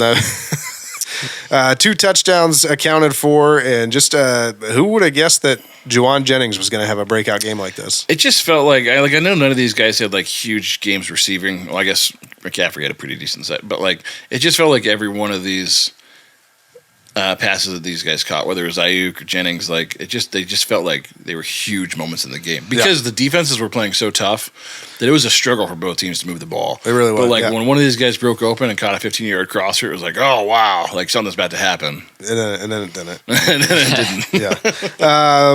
Brandon Ayuk, 3 receptions for 49 yards. George Kittle, 2 receptions for 4 yards, but he also Ayuk, got hurt. I think he's a free agent. Nice. That's somebody. Go after that guy. That might be on the Browns' radar that I was thinking about. I would enjoy that. That'd be a great pickup. George Kittle, 2 receptions, 4 yards. He got hurt. If we get Brandon Ayuk, I take back what I said about Andrew Berry. No. Deebo Samuel, 3 receptions for 33 yards. He also got hurt and kind of struggled on and off with that hamstring the whole game. I know you said he was still pretty explosive afterwards. And on a few of the plays he was, but I think that the hamstring affected him, and he wasn't quite the Deebo Samuel that I think have seen all season. The really interesting thing was just like George Kittle. I mean, that was huge that he wasn't able to be used. Think about guys that are like impact players in this game. I mean, it was Kelsey and Kittle, and I mean, Kittle just got shut down and then got banged up. So Kittle had that one, I think, a 4th down play where they threw a little out to him, and he just got it over. Outside, Yeah, I mean, that was like his biggest play of the game. He got hurt shortly after that, and then he didn't really see him the rest of the game. So. Great body control though on the sideline to get that. Yeah, that was impressive. That was a 4th down, wasn't it? I didn't even talk about him. It's like 4th and 3. But the fullback for the 49ers had that was one of the most ridiculous plays when he caught that and took the 2 steps and dove for the first down, and then dropped the ball out of bounds. And they immediately said that was a catch because he made a football move. Sure, catch. But I was like, man, talk about body control. I was like, that was insane. He's a Ohio boy. He's from Northeast Ohio. Yeah, he is. Of course he is. He's a fullback. Right. his wife's the one that made all the Chiefs gear and stuff for like Taylor Swift and that. Okay. He's like one of the few fullbacks left. She just got a license from the NFL to be able to like make like licensed gear now too. Wow. It's nice to have connections. Yeah. No, but he's one of the few true fullbacks left in the NFL. So of course he's from Northeast Ohio. No fullbacks left in the NFL. He's it. And then on defense for the 49ers, Fred Warner had 13 tackles. Is it Javier? Monster. Javier Brown. Jair Brown, 11 tackles. And then they also, I didn't put him on here. What's his name? Got hurt. Ruptured his Achilles on the sideline. Greenlaw got hurt, and I think that changed the game in the second half. Huge game. The guy that came in from was Burks, I think, and he's fine, but he's not Greenlaw. Well, time and time again, especially they were attacking him with Travis Kelce. The linebacker with Travis Kelce, because Travis Kelce, just the simple fact that not that you're going to cover him the whole game, but at least it was a better matchup before that point. And what you noticed was in the first half, Travis Kelce didn't do anything. In the second half, what they started doing with Travis was moving him around in motions and like short motions. And so that was screwing up who was supposed to be covering him. And that was allowing him to get open. Right. And as far as the replacement goes that he was on, that was covering him for a lot of those plays is I think, Travis Kelce is the best tight end that's ever played. So he knew, he's like, I got a guy that he's not going to be able to stick with my routes. And he was given all kinds of extra moves on the inside or the outside, one way or the other to get him off balance so that he could take advantage of the leverage and get where he needed to be. Right. And I think it was huge. I think that might have been the difference in the entire game. Was Greenlaw going down. But defensive totals, 3 sacks for the 49ers, 2 turnovers forced, 1 fumble recovery, 1 interception. And then finally, special teams, Jake Moody, 3 of 3 field goals, including a Super Bowl record 55-yarder, which stood for not very long, which we'll talk about again here soon. And he was 1 for 2 extra points. So I think it's important just to keep in perspective that Jake Moody's a rookie. I mean, big moment. Obviously, the extra point, I'm sure that's probably going to stick in his craw forever. To kind of hit that. Especially you hit that, you win the game. You kind of hit that fat. But like you have to make that kick. Yeah. But this dude's a rookie. And on his first kick, he makes the Super Bowl record 55-yard field goal. Bam! He missed the game winner against the Browns. He is the one that missed the game winner against the Browns. See? That's true. But he's a rookie, so. And then just to close things out for the 49ers, I did put coaching in here and Kyle Shanahan. I just wanted to talk about this for a second. The fact that afterwards he was like, I didn't know the overtime rules. Yeah, this was That's a bad look. The biggest blunder of the game, especially when after the game, when they were talking to like Pat Mahomes, they said literally all throughout the playoffs we had an NFL rules guy come into every meeting and talk to us about the overtime rules because they're different. He's like, first off, they changed the rule because of me. And so maybe they'll change it again. I don't know. Like he's kind of being a dick about it, but he was like, we had an NFL rules guy in every meeting that went over this with us. So when we got into the moment, we were prepared. Yep. And the juice check, I don't know if it was Debo, Shanahan, like they all were like, we like. Can you imagine if they just scored a touchdown on that drive and just the whole team probably just would have rushed the field? Like they thought they won. They looked like idiots. Like the team didn't understand. How do you not know that? This is a Super Bowl in the NFL. This is the biggest game on the biggest stage. How are you not prepared for every single circumstance that could happen? The only thing that I could say here is this is the difference between a dynasty and a team that's pretty good right now. And Kyle Shanahan, who's 0-3 in Super Bowls. Yeah. Because if you were 3-0 in Super Bowls, it's probably because you know the rules. Yeah. Knowing the rules helps. Yeah, absolutely. And so on the Chiefs side of things, we'll start with the offense. Pat, I will admit, as the Chiefs were coming down to the end of the drive before they scored, with the quarter ticking down, I was kind of like, what is going to happen here? Because I didn't really put it together. It's almost strange that the quarter is even timed.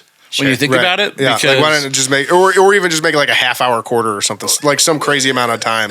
So where they're like, we're just going to break for 15 minutes, but like, the only explanation that I could kind of think would make sense is like, I guess if you're playing outside after 15 minutes, you would switch positions for the wind, but like, it just seems like that should be untimed because you're just playing until sudden death happens. Well, I think that it's a strange thing to watch as a fan, just untimed football, so that's probably part of why they put it in there too. It's like just for continuity of the game, and probably from a timing standpoint for the officials to keep running the play clock. And it does only clock. It goes 4 quarters, then they start another overtime. So it's I guess but I will admit, like when that thing hit like 10 seconds, and I'm like, what's going to happen when the quarter runs out? That's the game I want to see. I want to see 2 teams in the Super Bowl just go at it, and we get to like the end of the first overtime. We got to do another one. Another 4 quarters. We just have the first game is going. It's like 4 in the morning. We have the first 12-quarter game in NFL history. Neither team can move the ball between the 40s. I'm all for it, but no, it is pretty wild that they didn't know the rules. And I will say. And that's 100% coach. I liked the fact that I'm pretty sure, I mean, I don't know what you guys thought, but to me it looks like the 49ers defense did not expect them to snap the ball before time ran out.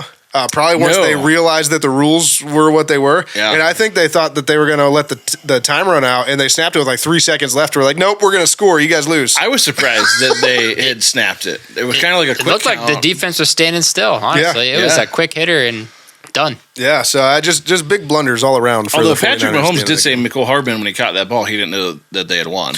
Yeah, he was like, you could tell. I won. Did you watch the replay? He was like getting ready to run back so they could go for like 2 or the extra point or whatever they were going to do. He's like, yeah, okay. He's just like, and afterwards he was like, I blacked out. I have no idea what was happening. So, but yeah, so the Chiefs on offense, Patrick Mahomes, 34-46, 333 yards, 2 touchdowns, 1 interception. His first interception in like 13 postseason games or something stupid. 9 rushes, 66 yards, 2 fumbles, 1 loss. They had 6 fumbles in this, in case anyone was wondering, and they recovered 5 of them. And just the fact that, I mean, those 66 rush yards, I mean, the biggest moments, biggest difference in the game. Well, what about the 4th and 1? And they just the Chiefs are the only team that I know that go. They say 4th and 1. We're gonna go boot. Empty backfield. Well, not empty backfield. They had 1 running back there, but they went shotgun, and we're just gonna go empty boot or 1 back, and we're gonna boot it to the right and just. I was like, how do you not just like lock on to Patrick Mahomes and just be like, I'm following this guy because that's where it's going? I thought. For sure, like Travis Kelce kind of ran a sugar motion. He kind of did the half motion in. I thought he was going to get into the center and just take it. But nope. Just boot with your quarterback. For like 24 yards. Yeah, it was insane. Isaiah Pacheco, 18 rushes for 59 yards, 6 receptions for 33 yards, and a fumble lost of his own. Yeah, didn't have it. Like, those aren't like huge stats, but like this dude runs hard, man. Yeah, he does. Like, for a smaller guy too. Like, this dude is just an absolute monster. Yeah, he really is. And that fumble lost was unfortunate because they were really driving right there. I mean, it was weird. This whole game in the first half was just weird. There was just turnovers left and right. And yeah, I don't even know. I'm sorry, I messed up the fumble numbers. I said they had 6 fumbles and recovered 5. They actually had 5 fumbles and recovered 6. However that works out. And they lost 1. I don't know. I don't know how this all works out. You gotta check your math. There was just a lot of fumbles. Let's just go with that. I'm just trying to look at the box score right now and say all this at the same time. But anyways, yeah, Isaiah Pacheco played well overall. That fumble lost was unfortunate, but it was sloppy in the first half for both teams. Very sloppy. I was surprised how sloppy. I get that there's nerves and stuff. It's the Super Bowl, and you start to realize, like, oh shit, like we're in it. But it was very, very sloppy to start. Yep, and. Next up, Travis Kelce, 9 receptions, 93 yards, just continuing to do Travis Kelce things. After a first half when he had 1 reception for 1 yard. Yeah. So he had 9 receptions, 92. 8 receptions for 92 yards in the second half. Yeah, it's pretty impressive. That the second to last play or the third to last play, he caught that. When he caught it and just started like running people over down the middle. And he made it all the way down to like the 3. I thought, oh God, this is how it, like Kelce, of course, like Travis Kelce's going to score the game winning. He needed one more guy to give him the brotherly shove. He did. But yeah, a huge game for Travis Kelce. But of course, he came on afterwards on stage and was reciting song lyrics and telling everybody they got to fight for their right to party. And making out with Taylor Swift. I was surprised he didn't propose, but you know, not everything's a storybook ending. Maybe next year. Maybe next year when they three-peat. He's like, that's it. He said he wasn't ready to retire yet. He's like, that's it. I three-peated. I'm gonna marry Taylor Swift. See ya. Yeah. I mean, look, and he has the whole offseason now to get healthy and do this all again. And keep making out with Taylor Swift. Can you imagine what this guy's summer is going to look like with Taylor Swift? Oh, it's going to be wild. Just absolute. Which is weird because have you ever noticed with Travis Kelce, like he comes into camp and he's in such good shape and he's like really fit and ready to go, and then by the end of the year he's kind of doughy. We talked about that last week. Like, I felt like he's not. Is he going to be able to get into that kind of shape? Doesn't look like himself right now, but obviously he still plays like himself. Is he going to be able to get in that kind of shape coming into this year after a whole summer with Taylor Swift? We'll see. Yeah, I don't know. And then I can tell you this: Andy Reid will be on his ass if he isn't. Andy Reid will eat his food for him. But then next up, McCole Hardman, 3 receptions for 57 yards and the game-winning touchdown. And how about McCole Hardman? Is just kind of out there, and they were like, "You want to be on our team again?" Yeah. And he ends up having the game-winning touchdown in the Super Bowl. Like, what a story is that? Yeah, lucky guy. Yeah. Why doesn't anybody call me when I'm sitting on my couch? Joe Flacco got called. Yeah. Feels bad. Defense, Nick Bolton had 13 tackles for the Chiefs. Justin Reed had 9. Justin Reed was everywhere in this game. He had 9 tackles. As a team, they had 1 sack, 2 turnovers forced, both fumbles. And then their secondary is just phenomenal. Stifling. I mean, McDuffie and his like that dude's over everyone. Their secondary played like the Browns' secondary was supposed to play in the playoff game. Yes, like just when they were manned up. I mean, you weren't throwing the ball to those guys. No, you couldn't. And then special teams, Harrison Butker, 4 for 4 field goals, including a new Super Bowl record again. 57 yards, and 1 for 1 on extra points. So he was perfect on the day. And they did say that Butker was kicking from 70 in warm-ups. In warm-ups, which is like... Well, in the 57-yarder, wasn't he the one that made like the line drive? It was the line drive, yeah. It was just like straight. I'm like, dude, if you put some air under that, you were good from 70. He hit his thin, and Moody hit his fat. Yeah. But yeah, so great day for Harrison Butker. And then Andy Reid, as far as coaching notes, all I got is Andy Reid is his dog. I mean, when you think about his coaching career, all the success that he had in Philadelphia and never won a Super Bowl, it's almost criminal that they weren't able to win one when he was there with Donovan McNabb. But they were in the NFC Championship game like 4 years in a row. Some of those games were the most exciting games I've ever watched in my life. I remember the one where Donovan McNabb, they were down, and it was 4th and like 26. 27 or something. Yeah, and he got hit like 6 times in the backfield and somehow released the ball as he was getting tackled, and they completed a 30-yard pass, and they kept going. They ended up tying that game, and I think they lost in overtime. But I was just like, what is happening right now? I mean, just some amazing teams they had there. I mean, you think about the guy like Brian Dawkins and some of the guys that are like probably for sure Hall of Famers that were on those teams. Yep. But to see everything kind of come to fruition under Andy Reid with these Chiefs, and Patrick Mahomes is a huge part of that. Yep. Guys like Travis Kelce, like obviously their front office has done. Are we eventually going to have the argument, the same argument that they had in New England? Is it Andy Reid or is it Patrick Mahomes? I don't think so, because I think Andy Reid and Patrick Mahomes are always going to get along. Fair. I think Andy Reid. It is weird how they kind of mirror each other, though. Like it was Bill Belichick and Tom Brady. They had a dominant tight end in Gronk. They have a dominant tight end in Travis Kelce. Before Travis Kelce, Gronk was the greatest of all time at tight end. So sure. Like it's just I don't know. I just think that, like, when you think about Tom Brady and the Patriots early on, like the first part of his career, the part of his career that Patrick Mahomes is playing now. Like, who was catching the ball for Tom Brady? Nobody. I mean, like Gronk wasn't there, right? Like those guys weren't there. Nobody. You had what was the guy's name that was the MVP of the Super Bowl? To be fair,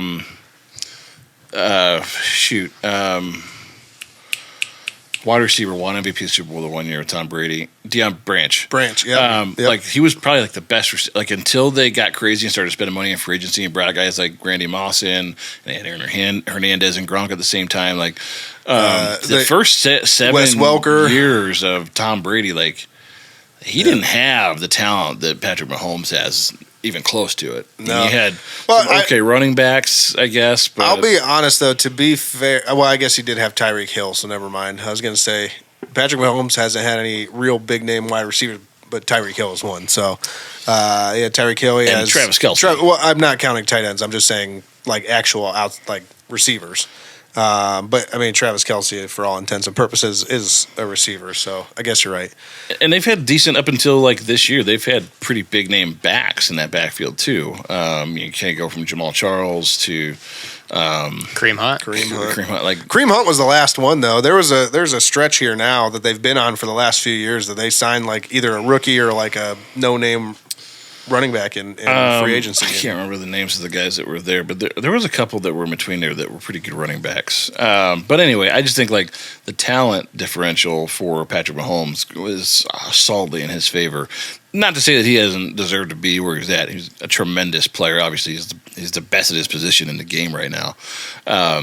This has become like a buzzword, I guess, this year, like the processor of information. Like he processes defenses so quickly. We don't talk about advanced analytics, but Kenny knows that they're advanced processors of information. They are. I mean, several of these plays coming down the stretch were checks that he made at line of scrimmage, and the way that he and Travis Kelce throw the ball, it defies any sort of plan.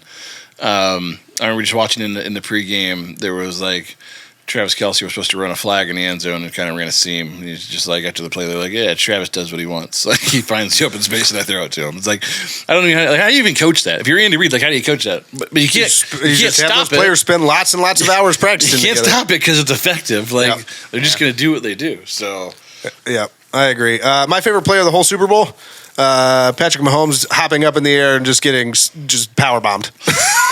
Yeah, I'll say, like, I didn't really have a dog in this fight. I could care less who kind of won. I did enjoy watching Patrick Mahomes be stifled for 3 quarters and, like, was really beat up pretty good. It seemed like every time that he would have normally kind of spun out of the pocket or escaped, like, that 49ers defensive front was all over him, just pancaking his ass. And that was fun. It was fun to watch just because you don't see it very often. I mean, he always gets away. He always gets away. Always, and then he finds his man. Yeah. And for much of that game, up until about 3 minutes left in that third quarter, I mean, they were really up until the muffed punt. I mean, they were handing him his lunch every time. Him getting away all the time is all the more impressive now that we know he has his dad bod. Can't explain that one either. Nope. Nope. But with that, let's go ahead and take a quick trip around the NFL.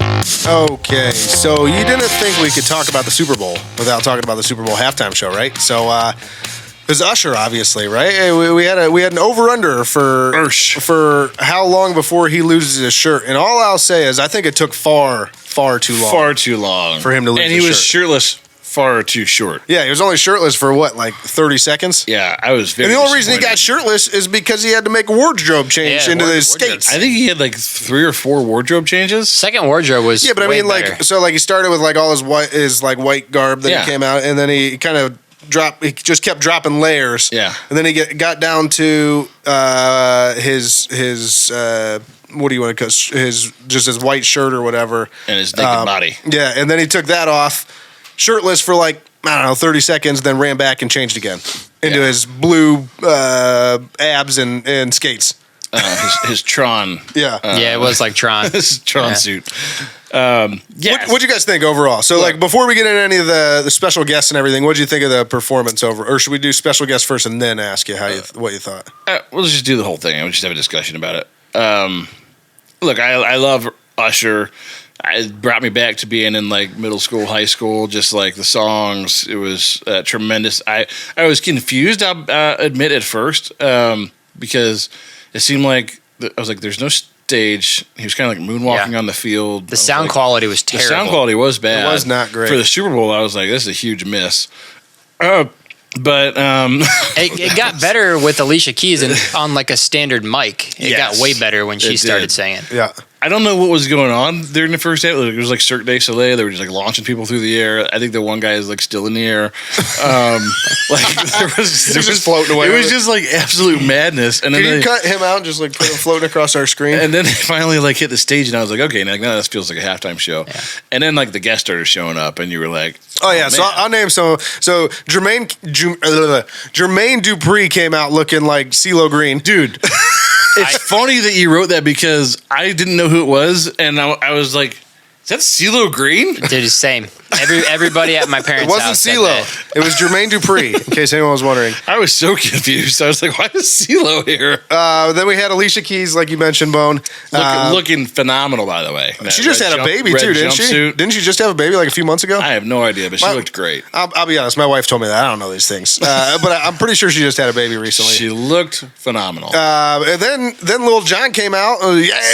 Saved the day. So you sounds like you didn't like the halftime show. We'll get back to that.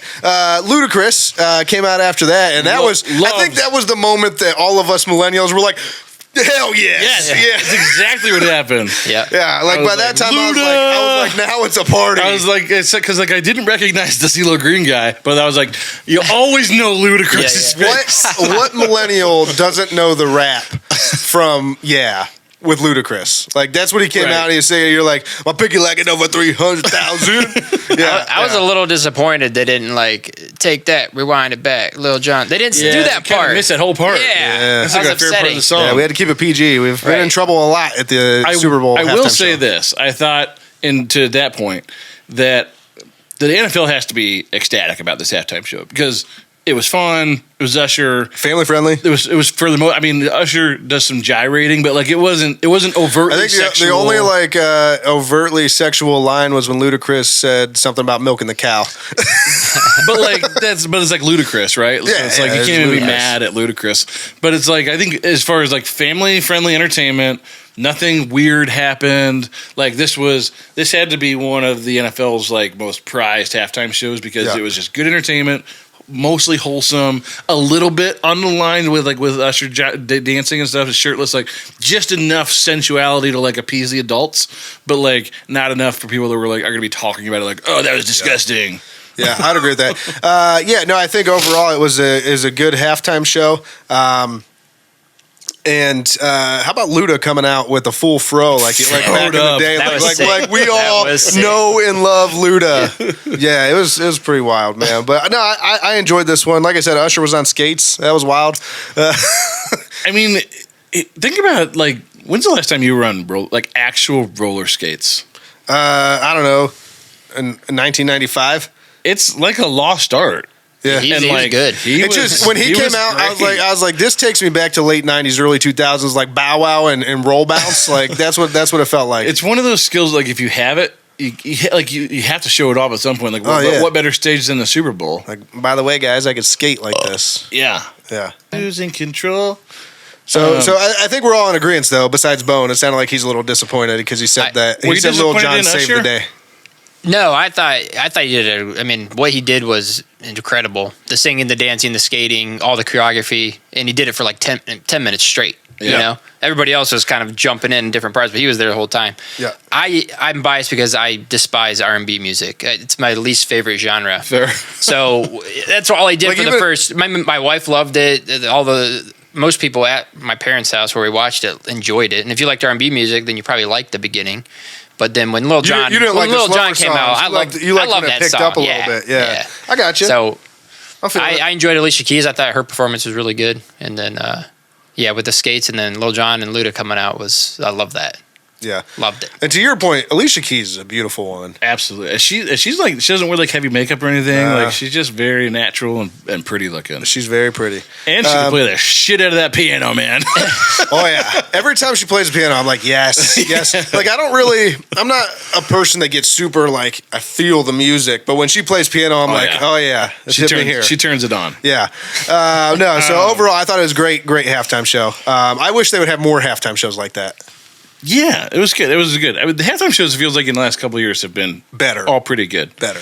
Outside of last year's, which was straight. I mean, Rihanna was like a little bit the halftime stank show. Show where she was rubbing herself, and that was a little bit much. I think she was pushing the envelope and just trying to. She's just trying to be controversial for controversy's sake. A little bit, and she had her whole like this is my pregnancy reveal and everything else, and like it was kind of like she was like, how far can I push this? But like even going back to like when they had like Eminem was there and like 2 years ago, Dr. Dre and like even that was a pretty clean show. 50 Cent, like that show was sweet. Yeah. So it feels like Curtis Jackson. Feels like they've done a pretty good job, and I think was this year the first year that Apple sponsored it and put together the halftime show? I think Apple did it last year too. Or did they do it last year? I think they did it last year too. I can't remember when Pepsi got out of it, but anyway, I just think for this year, well done. I think the NFL has to be ecstatic with it. I enjoyed it. Certainly, all the old school Usher stuff just brought me back. Like I said, just like you're sitting in your bedroom in middle school and you got the CD player busting out. Like I'll tell you, my wife and I were all of the memes leading up to this that were like millennials when Usher plays the halftime show. It was like them it's just like people up dancing and stuff. Like that was us. We were like, oh hell yes, and singing to every song and. Yeah, it was good. It was great. I have a real quick discussion topic. I know we're trying to wrap things up a little bit here, but Super Bowl parties, I'm kind of done with those. We're middle-aged like, a few weeks like ago. I don't know how everybody else feels, but like the days of me wanting to get together and go to somebody's house where there's like 30 people and watch I like low-key Super Bowl parties. I like most of like 4 or 5 people is like a sweet spot. Most of my life going to Super Bowl parties because it's the Super Bowl, right? Like everybody has. We used to go to your house all the time. Yeah, we used to go to my house. But there was always like 12 or 15 people, and you make snacks on those. But like, I'm at a point now where like I don't have time to be explaining the game to anybody. Like right. I barely have time to explain it to my wife if she has questions. I'm like. So I'm just like I don't have time for that. Like, come back in August when the season starts, so we can do that. And like, you miss the commercials if there's people there because everybody's just like talking. Like, I like to be able to hear the commentary of the game, and I like to be able to hear the commercials. And when there's anybody else besides me in the room, I just can't concentrate. So like, I'm just over Super Bowl parties in general. I mean, that's fair. Like I said, we're getting older. We don't like all the hoopla anymore. We're middle-aged. Yeah, we're middle-aged. You know? Like, am I get off my... I looked this up because I was like, man, was I way in the wrong when I said we're middle-aged? And we are technically early middle-aged. So I was But we are middle-aged. Fair. But like, am I get off my lawn guy? Because I'm I'm absolutely get off my lawn guy. Before we moved just recently, we were at our old house, and we were on a fairly busy street, and I would get so pissed when there was loud noises outside. I'd be like, are you kidding me? Are you serious right now? But like Super Bowl parties, like most people enjoy. It was a lot more colorful than that, as you can imagine. But yeah, Super Bowl party. I don't know. I'm like I said, I like low-key Super Bowl parties, like 4 or 5 people max. Like that's where I'm at. I'm with you. We left after halftime, so I missed a little football on the way home, which is like a 3 or 4 minute drive. And then when I laid in my bed and watched the rest of the game, it was fantastic. Yeah, that's kind of where I'm at. Like as soon as it was done, I watched like the trophy presentation. And I went to bed. I was like, see ya. So that brings me to my next point: the trophy presentation. Look, I had my own Super Bowl party here yesterday. Just me, my wife, baby. Baby watched like the first quarter. It was like nice. First Super Bowl, great. Put him to bed. I made dips. I was just dipped. Oh, I know you. You like dip on dip on dip. I made like a con queso dip with some beef in it. It was real good. Yeah. Made some buffalo chicken dip. Yeah. And like we kind of just ate that all day. If you eat dip for like 12 hours straight, you're gonna have a bad time. By when the game went to overtime, I was like, I'm not gonna make it. Thanks for telling all of our listeners the story. I was really getting sick, and so like I was like praying that this game would be over. And it was a fun game to watch. Yeah. But like literally overtime went down. Like, I'm gonna miss it. The last 3 seconds, and I was like, "You bastards!" Yep. And so like I hate to admit, but like I missed the entire MVP presentation because I was just blowing the porcelain up. As soon as Mecole Hardman caught that pass, I was like, I'm out of here. And literally. I won't get through Burning River Sportscast without some bathroom humor. I swear, like I probably like passed gas for 22 seconds straight. Like it was just just everything let loose at once. But like I almost didn't make it because you eat that much dip, it has to come out, and it was not good. I'm someone this is what I deal with. I'm someone who appreciates a good poop story, so thank you for sharing that. So I Bone loves it. It made his whole night. And so like it was like a 40-minute like it was like painful. All right, let's wrap this thing up. I had to Kenny. Look, I'm not done. I'm almost done. So like my point is like I missed all that, so I had to like come in and then like turn on ESPN to finish watching to see what happened, like who won MVP, like see if Travis Kelce proposed. See if Travis Kelce really, like I missed all the Taylor Swift kissing and stuff like when it first happened. It's like I missed that moment because I was just dipping on the toilet. There's a good segue. Speaking of Taylor Swift, tell us about the Taylor Swift conspiracy that's out there. Taylor Swift conspiracy. Real quick. If you hadn't seen this, like I thought this was interesting. I don't know what it means, but look, Taylor Swift's favorite number is 13. The name of one of her most famous albums is 13. What Super Bowl was it? 58. 58. 5 plus 8 is 13. No. What team did they play? The 49ers. 4 plus 9 is 13. No. The Chiefs were the 3 seed, and the San Francisco 49ers were the 1 seed. That's 13. The game was played on 2/11. That's 13. No. Taylor Swift had gone to 12 Chiefs games prior to the Super Bowl. Super Bowl was number 13. What does it all mean? I have no idea, but something happened here. Something weird happened here. Yeah, we got to get to the bottom of this. Taylor Swift took a flight from Tokyo to the United States that was 13 hours long in order to get to the game. I don't like that's a pretty weird number. You son of a bitch, you're right. That all those things happen to come into fruition at once. Yeah, that is odd. Moving on from the Super Bowl, though, we do have a couple other things around the NFL here. Real quick, the Steelers are expected to have a competition at quarterback this offseason.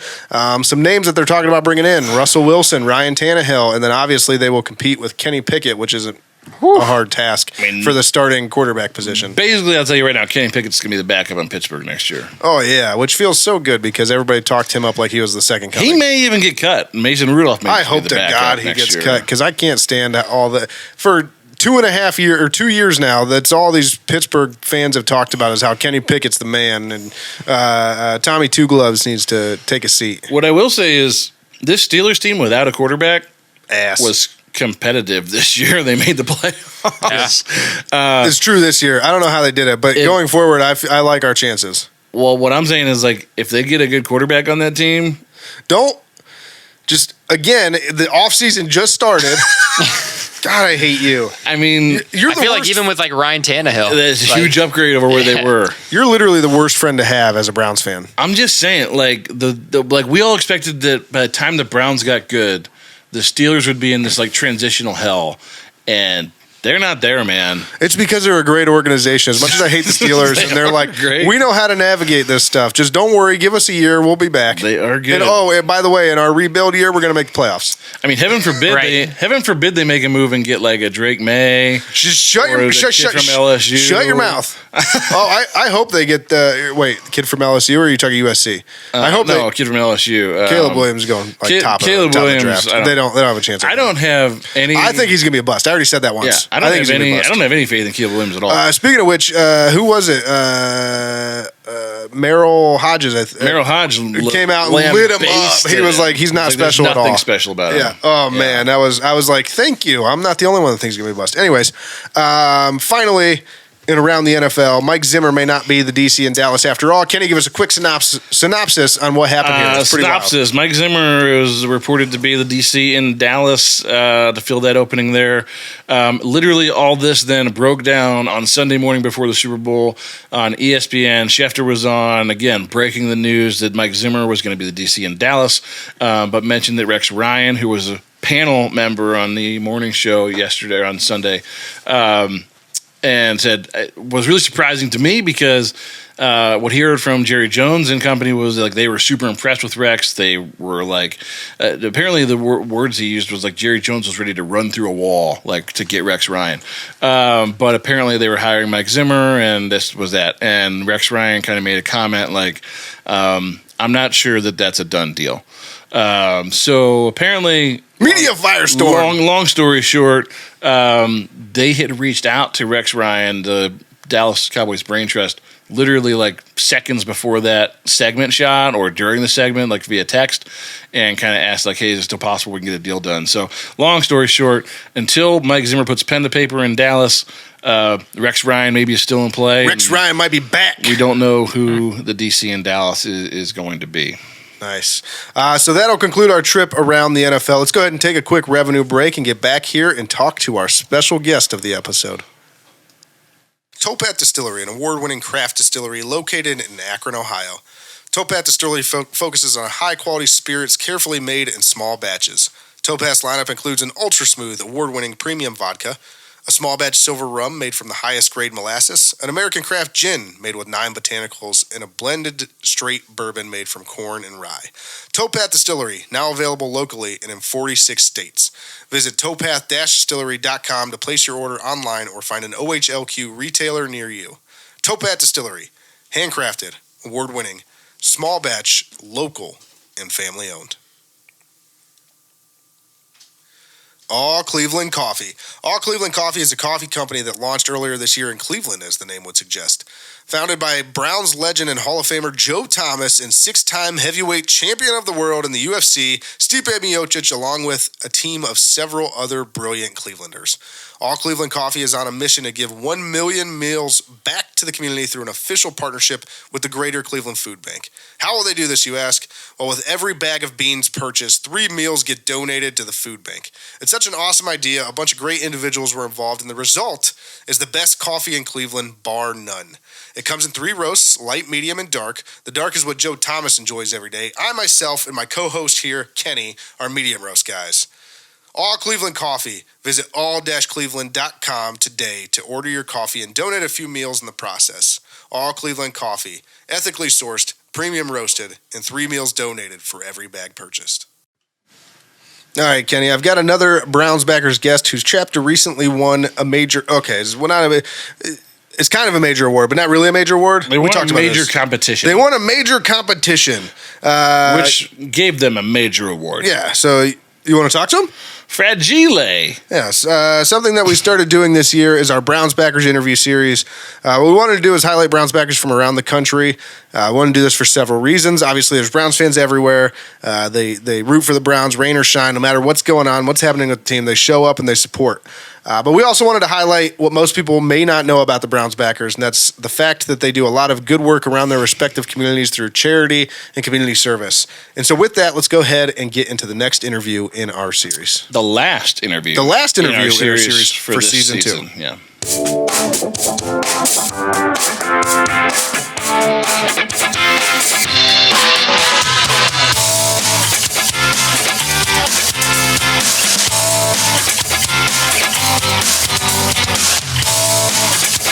Powered by Riverside FM.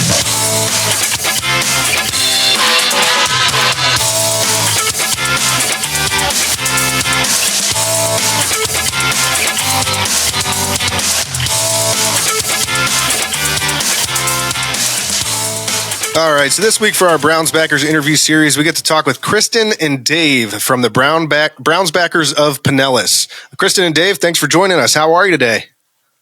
Doing good. How are y'all? Good. Thanks for taking some time to talk to us. I know everybody's got busy schedules, busy lives, so we really appreciate that. And before we really get into everything here, I understand that your chapter won a major award this year, or at least a major competition this year. Can you guys tell us a little bit about that? Yeah, we won the Browns fan cruise. We had 4 groups sign up, and kind of very excited to go hang out with some ex-Browns players and maybe some new ones, some ones now, and have a good time and have some drinks and enjoy the Cleveland Browns.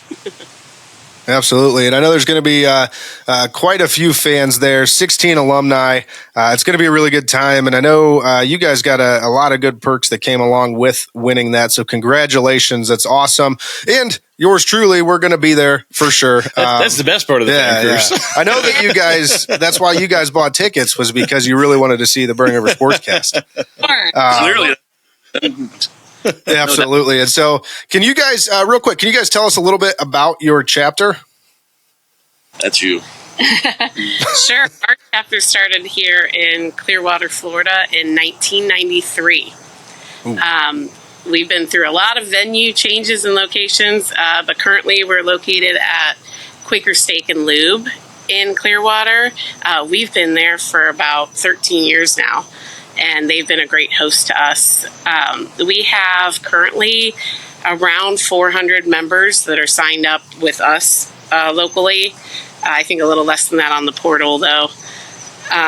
For the last game of the season, the playoff game, we were standing room only, extra seats in the lobby and out front, and we had over 500 people at that game to watch with us. Wow.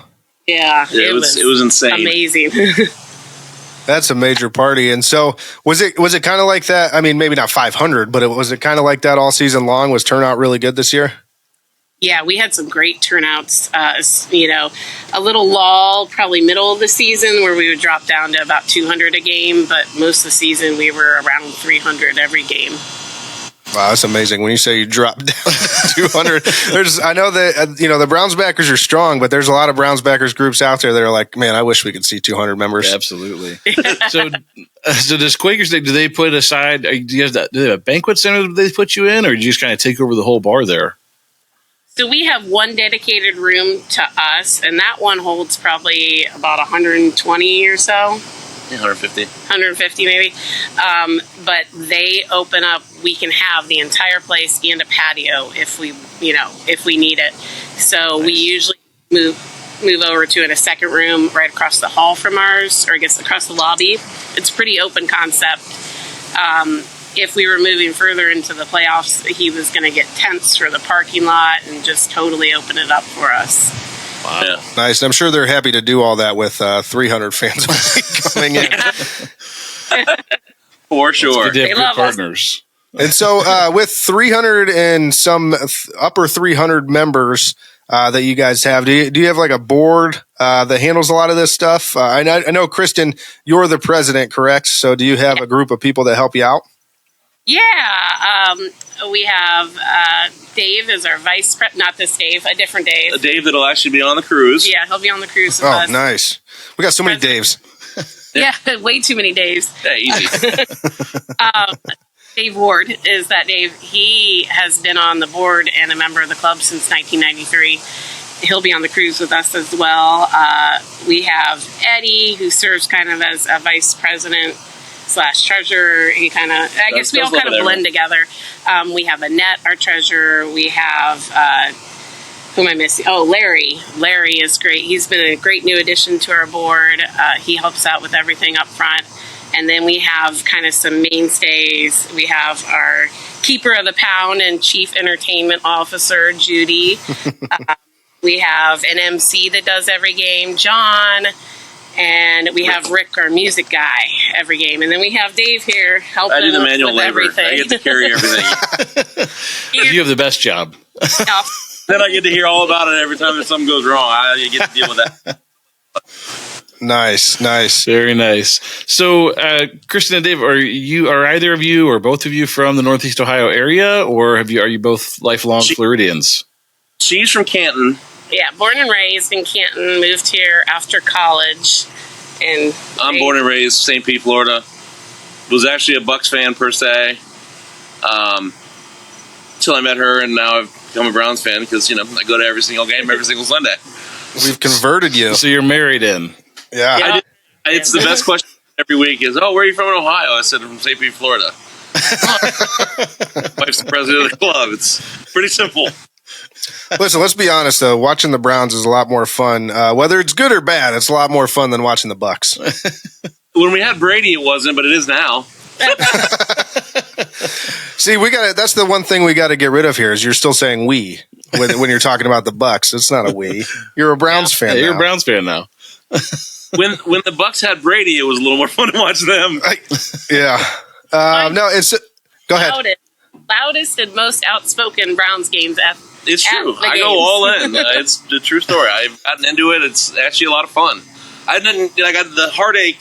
I mean, we went through the 16 season. We went up to the game when we won the one game in the 1-16 season.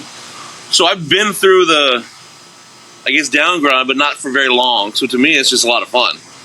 Yeah.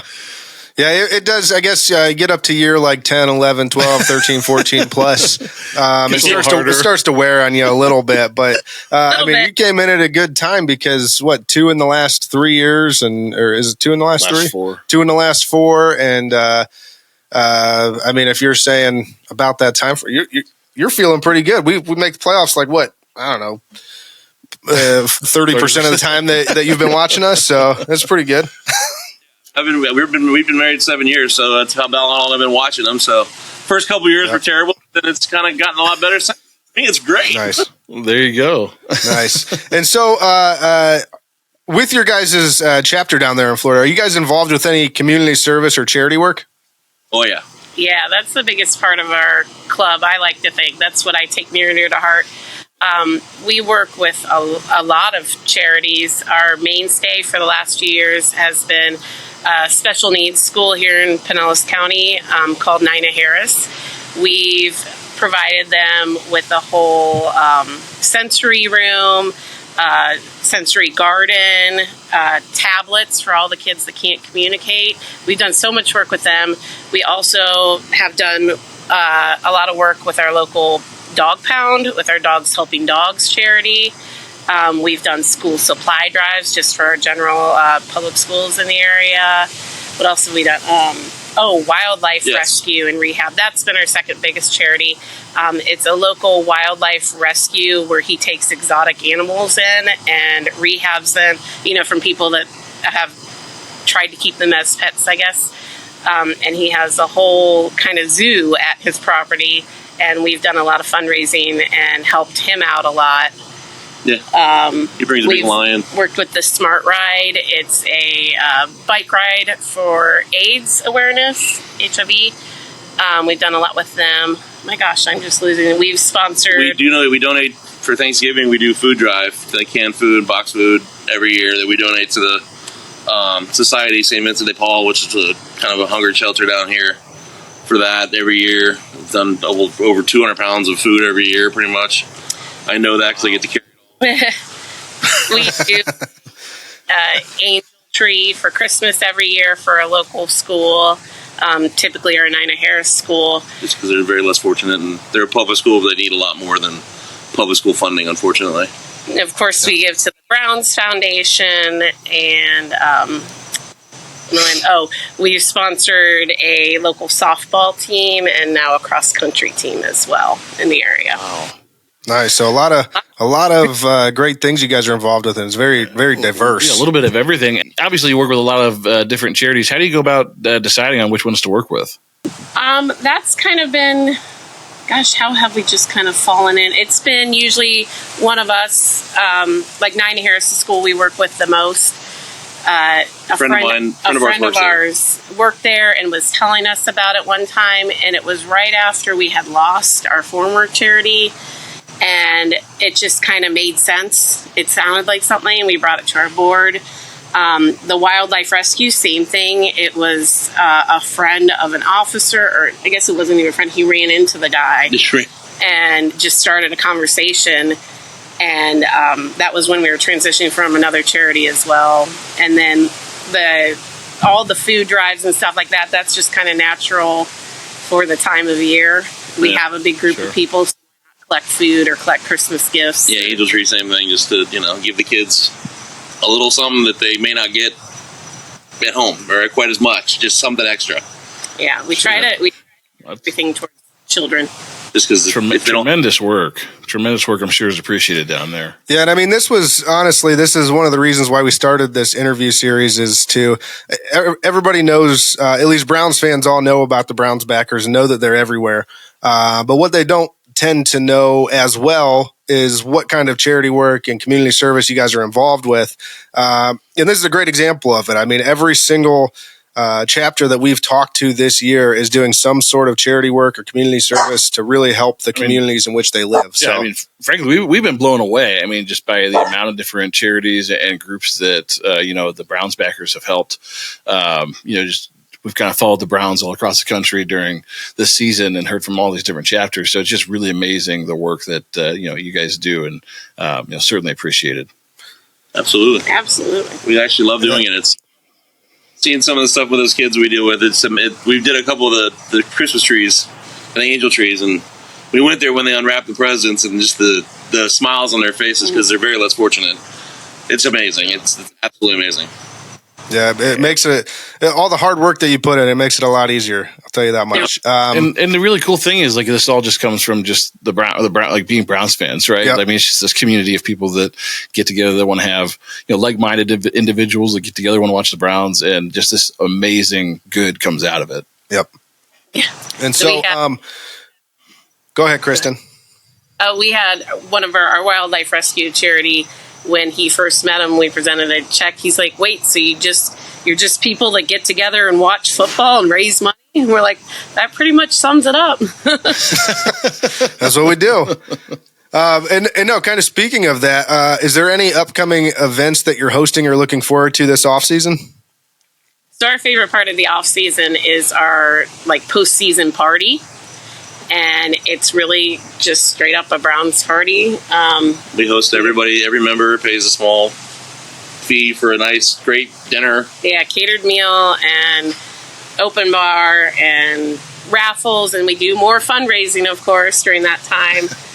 But it's just a party to celebrate the season, or maybe sometimes it's just to look forward to the next season, depending on the year. Yeah. And then we have our draft party, which is usually the kickoff to our next season.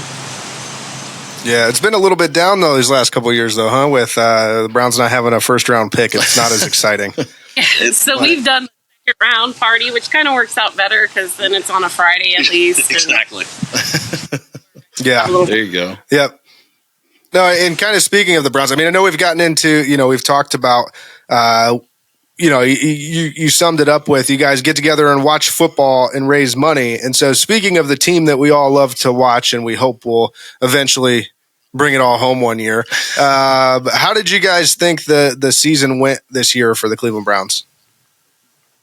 Me personally, based on every serious injury to so many key players. I mean, obviously every team has injuries. We all know that. But when you have your starting running back, your starting quarterback, 2 year starting offensive linemen just done for the year it's just, to me, I think Stefanski did an amazing job. am looking forward to seeing what Chubb and Watson, if they bring Chubb back, can do together, actually being on the field, since they haven't really done it. I mean, they did it, when Watson came in on the last 6 games a couple years ago after his suspension. He was still trying to get back to football shape. So, I mean, I really am curious to see what Stefanski can do with an actual fully healthy team. I mean, when you have the best, in my opinion, running back in football, if he comes back and can get healthy again, and you have a quarterback that can do a lot of things if he gets his head out of on his shoulders correctly. Yep. And then I think they can do a lot. I mean, you have a Mark Cooper, you got a great receiver, you have a great running back, you have who can be a really good quarterback. It can do wonders, and I think it can go very far. I mean, we were hoping, 2 years ago, that 3 years ago when Tampa Bay played in the Super Bowl, we were really hoping for a Browns-Bucs Super Bowl. To me, it's perfect. I mean, the team I used to watch now, it'd have been great. But then injuries, and it's just Stefanski gets a lot of hard knocks because he gets beat up on a lot because obviously the head coach gets blamed for it all. The biggest problem with him is he needs to, in my personal opinion, kind of get rid of some of the play calling duties he does. Because if you know, there's only so many coaches that can do both. Sean Payton did it in New Orleans, won a Super Bowl. Andy Reid has done it. He's done an amazing job with it. But he also did a not-so-great job in Philadelphia with it. Yeah. You know what I mean? So giving up some of the play-calling duties, I think, would be beneficial for him. And just so he can become more of a head coach. Because he's making a lot of, in my opinion, decisions that are based on offensive coordinator, not head coach, with some of the stuff he does. We're right with you on that one. I mean, a lot of the things that you're saying now are things that we've just reiterated all season long about Kevin Stefanski. I think he does get in his own way, and I think if he could get out of his own way, it's really going to unlock this team and the talent that they have. And theoretically, right, this should be the worst that we are because all the injuries and everything else, we can only get better, right? Oh, I fully agree. And then, I mean, winning the division is something we can do, I think, most years. Simply because, he won the MVP this year, but Deshaun Watson, in my opinion, can be probably the best quarterback in the division all around. Because Lamar Jackson, obviously, is very good. MVP, it's wonderful. But when it comes to passing the ball and when in the clutch time, he can't, in my opinion, do a lot. He hasn't been able to do it. You know what I mean? Mm-hmm. So winning the division, if Deshaun can't do it, Joe Flacco can. That's the biggest problem with that is making sure that Deshaun knows that Flacco is simply the backup. Yeah, that's it. No competition. He's your guy. Flacco's just there just in case, so we don't have to go through the, rookie and PJ Walkers and the 2-3 losses we mounted up when our lull was happening when we had rookie starting quarterback going against the Ravens. You knew it wasn't going to turn out well. Well, there's a good possibility it wasn't going to turn out well, and Deshaun can realize that he is the guy, but Flacco's there just in case, then I think it'll work out great. Absolutely.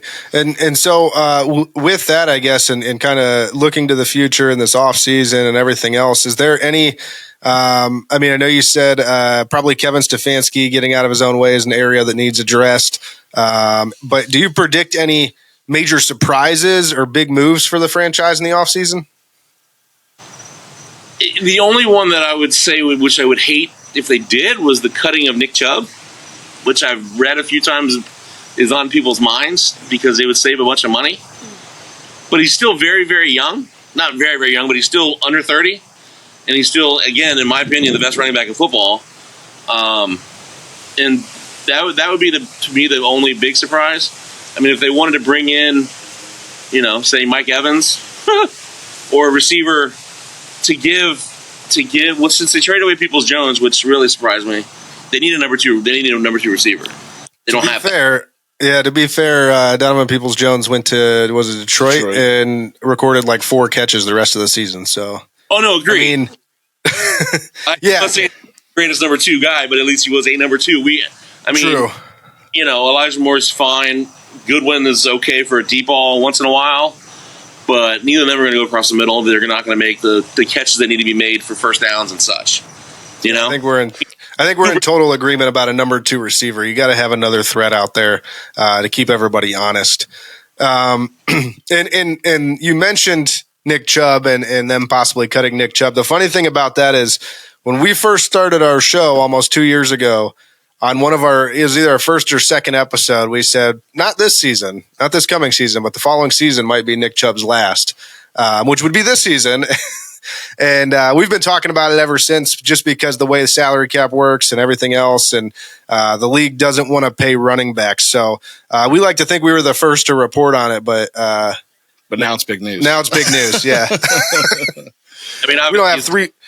I like to think of us as a 3-letter network, BRS, but not everybody else does. But I do think that we're right in lockstep again with you on Nick Chubb. I mean, in that he is unequivocally the best running back in the NFL today. We'll see how the knee construction holds up and once he's back to healthy. But assuming he comes back to where he was and can play where he was. Again, unequivocally the best running back in the game. And so with that, obviously, there could be a lot of big changes. There's going to be a lot going on in the offseason for the Browns. How excited are you guys for next year? Yeah, like I said earlier, I'm very excited about the possibility of actually having a healthy team with a premier running back as long as he comes back from the injury and they keep him, with a quarterback that can play very well and receivers that, want to play for him.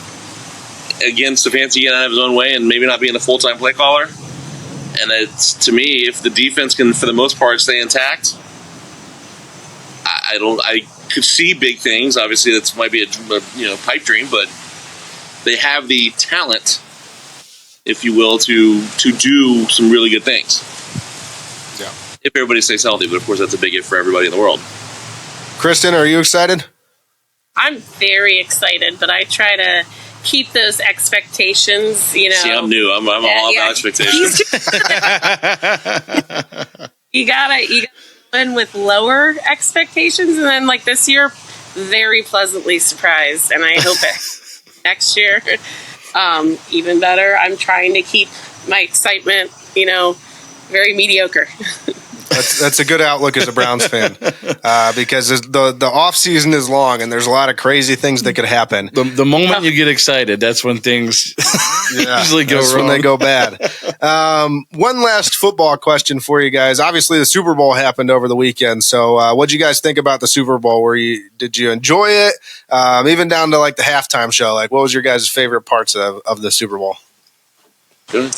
I enjoyed it. Obviously a close game, since either team don't really care. I was excited to see just a close game. Obviously overtime is even more exciting. And I love the halftime show. I'm always in it for the halftime show. I don't think it was quite as good as 2 years ago, but it was. Kristen, were you like my wife? Were you dancing? Of course. Yeah, there you go. Yep. Usher has an effect on us. Yeah. Was there any screams in the house when Usher took his shirt off? It took a little too long for that to happen. That's what I thought. Yeah.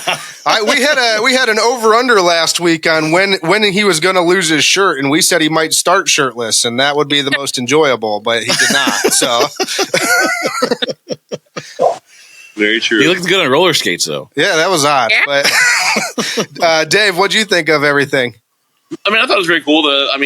Obviously, Usher was my high school days, so I thought it was great. Getting to see him. He kind of wish he did a little more of the upbeat to start the concert, because you kind of lower songs to start, but it was still very good. It wasn't bad. The Dr. Dre one for a couple years ago, like she said, was hard to beat. So that's still in my head. That's like the show of shows right now. But I think he did very well. The game was exciting. First quarter was a little boring. 0-0 punt, turnover, but it was cool. Going to overtime is always cool, especially in the Super Bowl. And then, Taylor Swift winning the Super Bowl is great, Bringing dads and daughters together everywhere. Exactly. But I think it was I wish it would have been kind of was going for the 49ers a little bit just for something new. Yeah. But the Chiefs are a dynasty for a reason. Yeah. Now, on the other hand, the 49ers win, and they're tied for the most Super Bowls ever. So true. Yeah. True. But they didn't. Yeah. Yeah, it's hard to beat Patrick Mahomes. That's for sure. But we almost did it. The Browns almost did it once. Yeah. But they didn't. We knocked him out of the game. Yeah. And then we couldn't stop Chad Henne. That's 2 episodes in a row that the Chad Henne thing got brought up. I'm not liking this. Well, Dave brought it up. He was talking about it earlier. Come on, Dave. It was like I was just remembering, like, man, that was like our best shot. Really, yeah. It was. We were playing so well that year. It was. Now, before we get going, we do want to mention that we are brought to you by who, Kenny? Seaside Events. As the official cruise event provider of the Cleveland Browns and organizer of the Browns Fan Cruise. And so with that in mind, as we mentioned, they did run a competition for the Browns backers that your chapter won. And although that is over, we still want to say that we'll be emceeing several events aboard the ship, and there will be 16 alumni joining the cruise that fans will get to mingle with like they're normal people. So for anyone that hasn't booked yet, please do so because it's going to be a great time.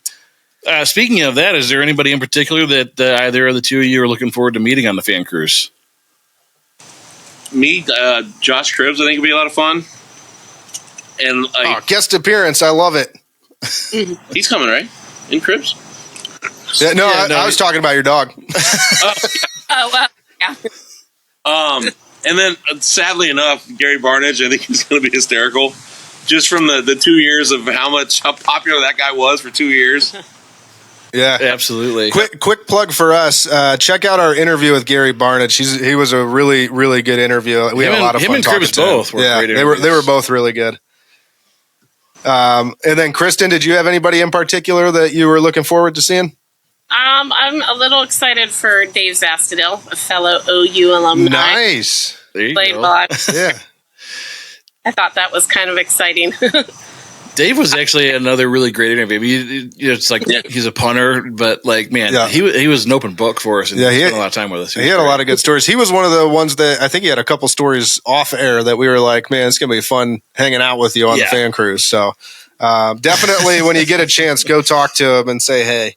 But the other thing we do want to mention real quick is our Burning River Sportscast Hot Take Hotline. And so, Kenny, can you explain what the Hot Take Hotline is? Absolutely. So we do have a voicemail box set up for Browns fans to call in and vent or just give us their thoughts, whether they're happy, sad, excited, any of the emotions on the spectrum. Maybe all at the same time. Maybe all at the same time.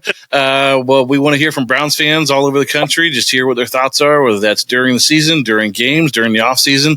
Mailbox is open 24/7, 365. That number is 330-227-8080.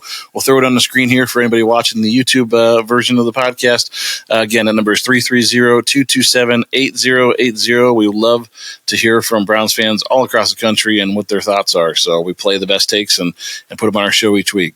Absolutely. And so, Dave and Kristen, is there anything else that you guys want to say to Cleveland fans that are thinking about joining a Browns backers chapter? I mean, good. I think absolutely do it, especially if you're outside of the Cleveland area. It's like bringing a little home away from home. And, whether you're diehard, totally into the Browns, or maybe just remember watching a few games when you were younger, absolutely. It's totally for you. It's good for the community, good for you. It's a great time. And I guess he can tell you. Yeah, I mean, I'm not going to lie. I didn't even know football teams had clubs until I met her. And becoming a member has been very exciting. Meeting fans that are as crazy and as heartfelt for a team, but also enjoy just having fun with each other, watching the game and just having a good time. Obviously, you get happy, you get sad, whatever. That's football. So being able to enjoy that and see fans enjoying it, it's a lot of fun. I would highly recommend going and becoming a member of a club and watching as many games as you can with the club. It's just, if it's one in your area, go check it out. Because if it's anything like ours, which I'm sure most of them are, it is a lot of fun. It's good for sure. Yeah, and fun fact, the Browns backers, the Cleveland Browns backers, are the largest organized fan club of any team in the entire world. So they are everywhere. And so you mentioned you didn't even know teams had clubs. Well, we've got the best one of them all. So definitely, if you get a chance, even if you don't join and you want to try it out a little bit first, just find your nearest Browns backers organization when you're traveling and go watch a game with them. That's exactly what I would do. That's what I would recommend. Just check it out. If you like it, cool. If not, fine. But it's a good time, and you get to watch your Browns. Absolutely. And so, guys, it's been great having you. We really appreciate it. Again, congratulations on winning the Browns backers competition for the Cleveland Browns fan cruise. Thank you so much for joining us, and we'll see you on the cruise. Yeah, a couple weeks. We'll see you guys. Appreciate it. Seaside Events fan cruise is going to be a lot of fun.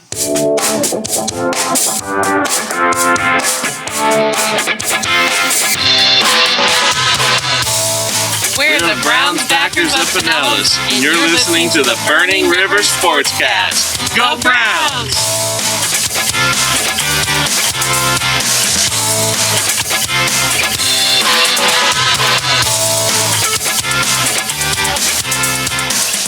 Good time talking to Dave and Kristen, huh? Yeah, look, what better way to round out the season of Browns backers interviews. This was our first year doing this. We followed the Browns. I liked it. It was across the country. Talked to Browns backers everywhere that we played. Learned a ton about all their organizations and the things that they're involved in. I'm blown away by the amount of community service and charity work that these guys do. This was incredibly eye-opening. And again, what better way to kind of close out this whole segment of our show for the year than by talking to the team that actually won the Browns backers competition for the Browns fan cruise. Yeah. Obviously, speaking of the Browns fan cruise, we do want to book that final interview with Hanford Dixon. Hanford, give us a call. But we haven't been able to make it happen yet. We will, though, before the cruise. Again. Gotcha again. You got me again. Kenny, what time is it? What time is it? Time for the Cleveland Browns fan cruise. That is the official signal to remind you that the fan cruise is just 25 days away. 25 days, man. We're almost there. It's going down. It's going down. I'm yelling timber. We will all be there. That's right. Ronnie, Red Hot Ronnie Jams, myself, Kenny Thunder, and the Big Bone Man. Big Bone. Hanging out on a cruise. The biggest bone you'll ever see. For 5 straight days in the Caribbean, having a hell of a time with 16 Browns alumni, and I just can't wait to go. Like I am so cabin fever. You're wearing your Macho Man Randy Savage Hawaiian shirt today. Oh, yeah. Yes. I also am wearing my wedding ring today, which I forgot to tell you I lost for like 2 weeks. It's in my bed. That's in your bed? Well, it's okay. We'll go there next. No, save that for next episode. It's easily explainable. So we got the Sleep Number adjustable bed, right? And it's the hybrid. So the top is split. It's not a full split down the middle. So it went like under. It was under Christine's half of the split top mattress somehow. Like I don't even know how it got under there, but unbelievable. I've been like living with naked hands for the last 2 weeks. And don't you hate that? I don't know where I'm going to find this thing. I know it's in the room somewhere. It feels so weird because your wedding ring has some heft to it. So it's like you feel it, and as soon as you lose it, you're like, what's going on here? It's like all I could think about all day long. I'm like rubbing my naked finger, and I finally found it this morning. You love rubbing naked fingers. Oh yeah. But anyways, let me remind you to call the Burning River Sportscast Hot Take Hotline. But before I remind you to call it, we actually have a call that came in on the Burning River Sportscast Hot Take Hotline, don't we? We do have a call on the Burning River Sportscast Hot Take Hotline. So we talked earlier about Kevin Stefanski and how he won Coach of the Year. We did have a caller call in and give us his thoughts on Kevin Stefanski. Let's hear it. With that. Hey, guys, this is Robert from Green. Jim Schwartz absolutely deserving of the Assistant Coach of the Year, but can Browns fans forgive and forget Stefanik enough to celebrate him as Coach of the Year? How about talking that up on your next show? Will you still be calling him? He certainly isn't going to give up offensive play calling now that he basically got an award for it. So fair enough. So first off, I like the fact that he called him Stefanik. Yeah, that's straight out of our show. Strong words from a strong man. Robert from Green shows no mercy. I mean, look, we as well as anybody remember, because we were huge detractors when it came to Kevin Stefanski. We coined the name Stefanik. So we know well how this can go, but at the same time, I just think it's like we discussed earlier in the show, right? It's like they have to extend him because of the Coach of the Year award, because of the season they had this year. I still think there's a lot of doubt in whether or not he's the right guy for the job. I think you heard it from not only us, I think you heard it from the Browns backers and Pinellas just now, which is there's a lot of people still uncomfortable with Kevin Stefanski calling plays and not focusing on the team, not being the head coach of the football team. Yeah. And I don't know when that's going to change. I don't know if it will. And I don't either. What I will say is the NFL, just like everything else in life, is a what have you done for me lately league. And lately he's won Coach of the Year. So he's probably going to get an extension, and that's where we're at, and it is what it is. I think you have valid points as far as is it going to be all sunshine and rainbows? Who knows? I think there are some doubts. There are some things that we'll be watching closely next year and deciding whether or not to give him back his Stefanik name or keep his Stefanski name. But yeah, I mean, valid concerns. I just think it's going to be a really interesting offseason to see what they do with that offense, between schematically what Ken Dorsey and Kevin Stefanski draw up between now and then in terms of what they want this offense to look like. And from a personnel standpoint, how do they remake this wide receiver room? What do they decide to do with Nick Chubb? Are you really going to head into next year with Jerome Ford as your lead back? I mean, this offense could look entirely different. I think that's the one thing the Browns fans, and again, that's why I hate you talking about the offseason, is because I think Browns fans underestimate just how different this team could look starting next season. Very much so. Yeah. And so thanks a lot, Robert from Green, for really turning us down at the end of our show. But, I mean, it's a fair point. It was a pretty hot take. Dude just won Coach of the Year, and you're calling in and asking if he deserves it. So that is fair. And, and like I said, I think there was cases to be made for other coaches, too. Fair. And if it weren't for the amount of injuries and adversity that this Browns team faced this year, I think that just goes back to the what have you done for me lately, and what he overcame this year was phenomenal. It was pretty impressive. Yeah. And so with that, now let me remind you to call and leave your hot takes on the Hot Take Hotline. Remember, these are hot takes. Hot takes. We want hot takes. We want hot takes. We want hot takes. 330-227-8080. 330-227-8080. 330-227-8080. 330-227-8080. Call now. Operators are not standing by. They're asleep. They're asleep. And be sure to check out our gear. We will be soon. www.thetapinmedia.com/shop. Get yourself some of these cruise line flip-flops, that hat, that mug, this hat, that hat. You can get all of it. Slides, baby. In the shop. And that'll do it for us. Kenny, what can we expect next week? Next week, so obviously this was the Super Bowl show. Super Bowl is over, which means season 2 the season is finished. officially over. We did it with 2 seasons. We will officially 2 seasons and an off season so far. That's right, and we will officially begin our off-season mode for Burning River Sportscast. We will be coming to you weekly up through the Browns fan cruise. After the fan cruise, we will probably reschedule things and move to bi-weekly. Either way, we're going to take a quick break probably before the draft and just take a couple of weeks off to regroup and plan for next season. Yeah. And then obviously we will bring up any Browns news that comes up, even if we aren't doing a show. If there's any major news, check our socials for some kind of bulletin on our socials. We'll continue to post things on the socials as updates are made, players are signed, coaches are signed, and including all the content that we put together for this year in regard to Browns interviews with players, with Browns backers, and obviously we will have a ton to share about the Browns fan cruise once we get back from that in mid-March. So. Yeah, and keep an eye out on our socials leading up to the fan cruise. I kid you not when I say we have a shit ton of material to drop on you guys, and that'll be coming out here very soon. Probably it actually started today. So if you've missed any of the interviews with our Browns alumni, our beloved Browns alumni, again, these are alumni from past, present, future, or not future, but modern era players. We're going to have all the best parts of those interviews cut up in short form media so that you can pick and choose the little pieces that you want to see. And that will continue after the fan cruise, I'm sure, because we're going to have tons of footage from that in the great. Well, because we can talk to them all again. It's going to be, it's going to be wild. To hear news stories. Yeah, it's going to be wild.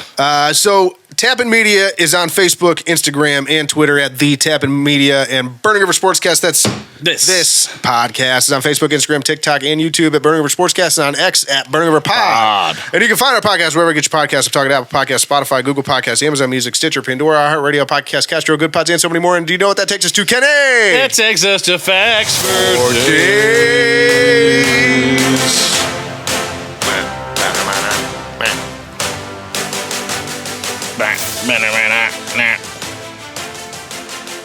What do you got for us, Kenny? I've got some facts for today. Prove it. Number one. There are over 470 million dogs in the world. That's one dog for every 16 people. That's actually less than I thought for some reason. I don't know why. That's a huge number. That's insane. But for some reason, I thought there'd be more. I thought there'd be one dog for every 12 people. Red Eye Ronnie's unimpressed. Worst fact I've ever heard. Let's try number two. I am not red hot from that. Blue whales. Okay, now we love talking about blue whales on the show because they are just they're so big. Massive. They're so big. Blue whales are so big that their arteries are so big that an adult human could swim through them. No. What? Yeah. What's the diameter of one of those things? That's pretty big. Like an adult human like me or like an adult human like you? Like, will you get stuck? Are you going to be like Augustus Gloop and Charlie in the Chocolate Factory? The pressure builds up and you shoot out of there like a rocket. I'm pretty sure that they're actually so big that LeBron James could swim in them. They're that big. Yeah, but I feel like even if LeBron James could, his midsection, he's probably got a smaller waist than you. He's 280 pounds. He's also 6'9". Yeah, but that means his frame is wider than I am fat. Maybe. He's got to be wider than me. He's huge. I would like to get LeBron on the show just to see. Right. LeBron, we don't want to talk about basketball. We just want to see. Blue whales' arteries are so big the Yokozuna can swim through them. I made that part up, but they're so big an adult human can swim through them. Can you imagine swimming through? So you're swimming. You're just in a blue whale. You're in their circulatory system. Wild. That's insane. You probably wouldn't have to swim. It would just push you along. Yeah, because it's that big heart, blood. Yeah. It'd be hard to swim in there. Yeah. You think they'd have a heart attack because they're trying to pump human along? I don't think you would even know you're in there. One human? I don't think so. We're one little buildup of plaque. It's no big deal. You can push through that. I think I read that 6 to 8 humans could actually fit inside of their heart. Dang. So you'd just be one human. Why didn't you start with that for the facts? Holy hell. Those are both impressive. I didn't want to only talk about blue whales. I could talk about blue whales all day. Number 3. I think this one will get you. Okay, I'm in. This is a good one. Let's hear it. Vampire bats. Oh. Which ones? Vampire bats. Oh. Vampire bats. Yeah, okay. Their teeth are so sharp that you may not feel them bite you. Ooh. On top of that, their saliva dulls pain. And often they can feast on a victim's blood for up to 30 minutes undetected.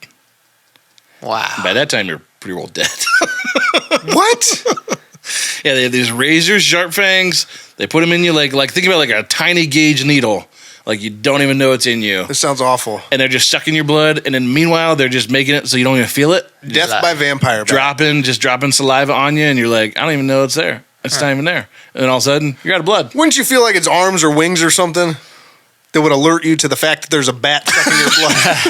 You might, but bats are the only flying mammals And they have thumbs. So there's a lot that can go on there. Damn. Very gentle. Thumbs are what set us apart. Just in case anyone didn't know this, thumbs are what set us apart. Like Not from bats. Well, yeah. I mean, and now I'm fucking scared. But like before, thumbs are like, that's why like monkeys and stuff are scary, is because they can like grab things and like use tools and whatnot. But like everything else, apparently not bats, but everything else, they're fucked because like a dog is trying to come get you. Well, guess what? I'm gonna close the door. You can't open the door. You don't have thumbs.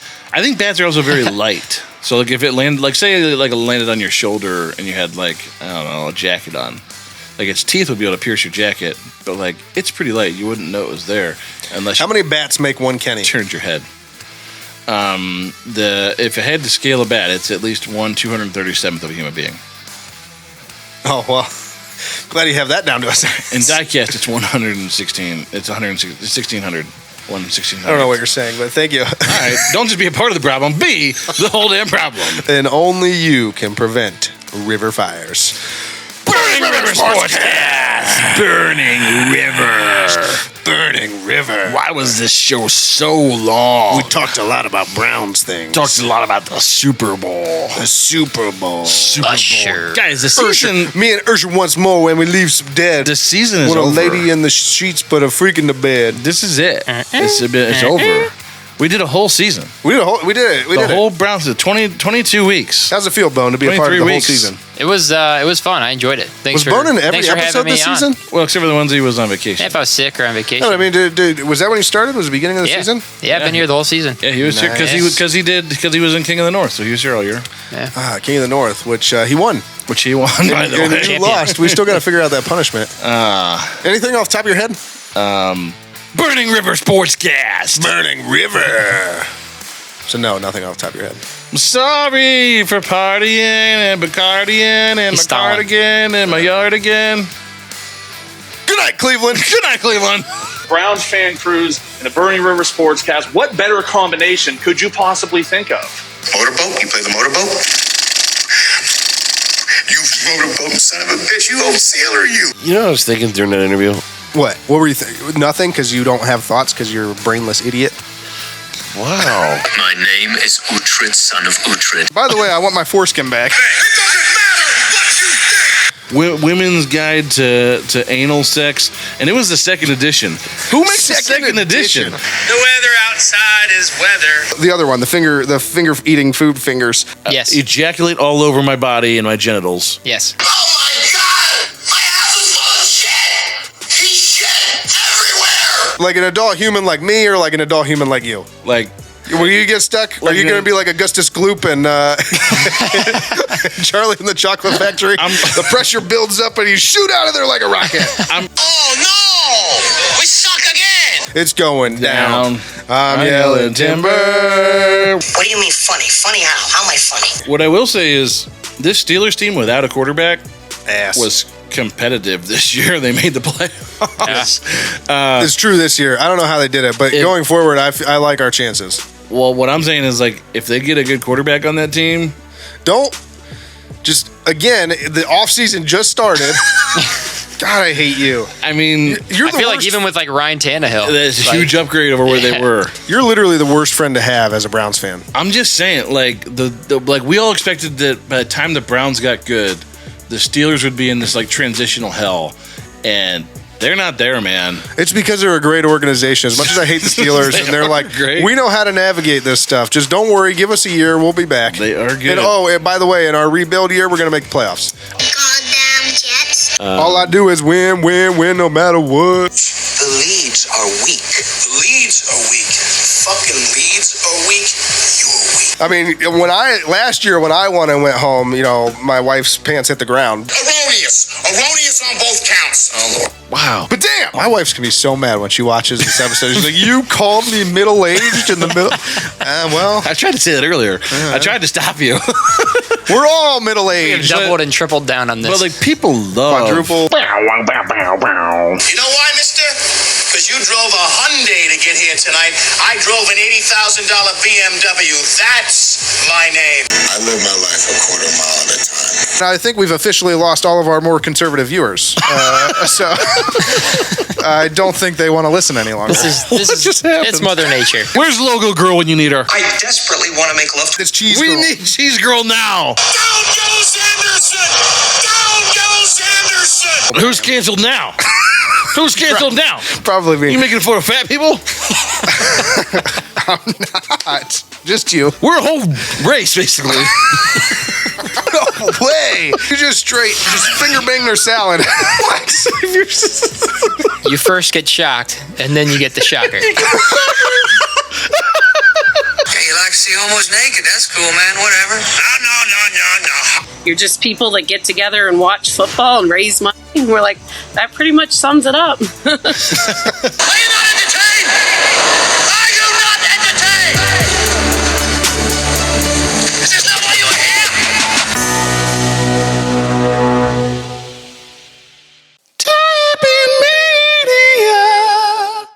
Today's episode was brought to you by Towpath Vodka. Towpath Vodka, an award-winning, ultra-premium, extremely smooth, high-quality vodka. 6 times distilled and made from Midwest corn and Ohio fruit. Clean and crisp, a truly high-quality spirit made right here in Northeast Ohio. Available locally in Northeast Ohio and online in 44 states. Towpath Vodka. Hey Browns fans, this is your chance to join the company of some of the Browns' all-time greats on the first ever Browns fan cruise. Picture this. For 5 unforgettable days, you're sailing across the beautiful Caribbean Sea, reliving the Browns' greatest moments, getting autographs, snapping photos, and celebrating on the beach with your favorite Browns alumni, like Josh Cribbs, Webster Slaughter, Eric Metcalf, and a dozen others. Book now and take advantage of our easy, budget-friendly payment plans on this once-in-a-lifetime, all-inclusive cruise adventure. The clock's ticking, Browns fans. To book your cabin and for more information, visit brownsfancruise.com or call 216-284-6472 today. Browns Fan Cruise, where diehard fans and Browns alumni come together for the trip of a lifetime. Don't wait, secure your spot today, and go Browns!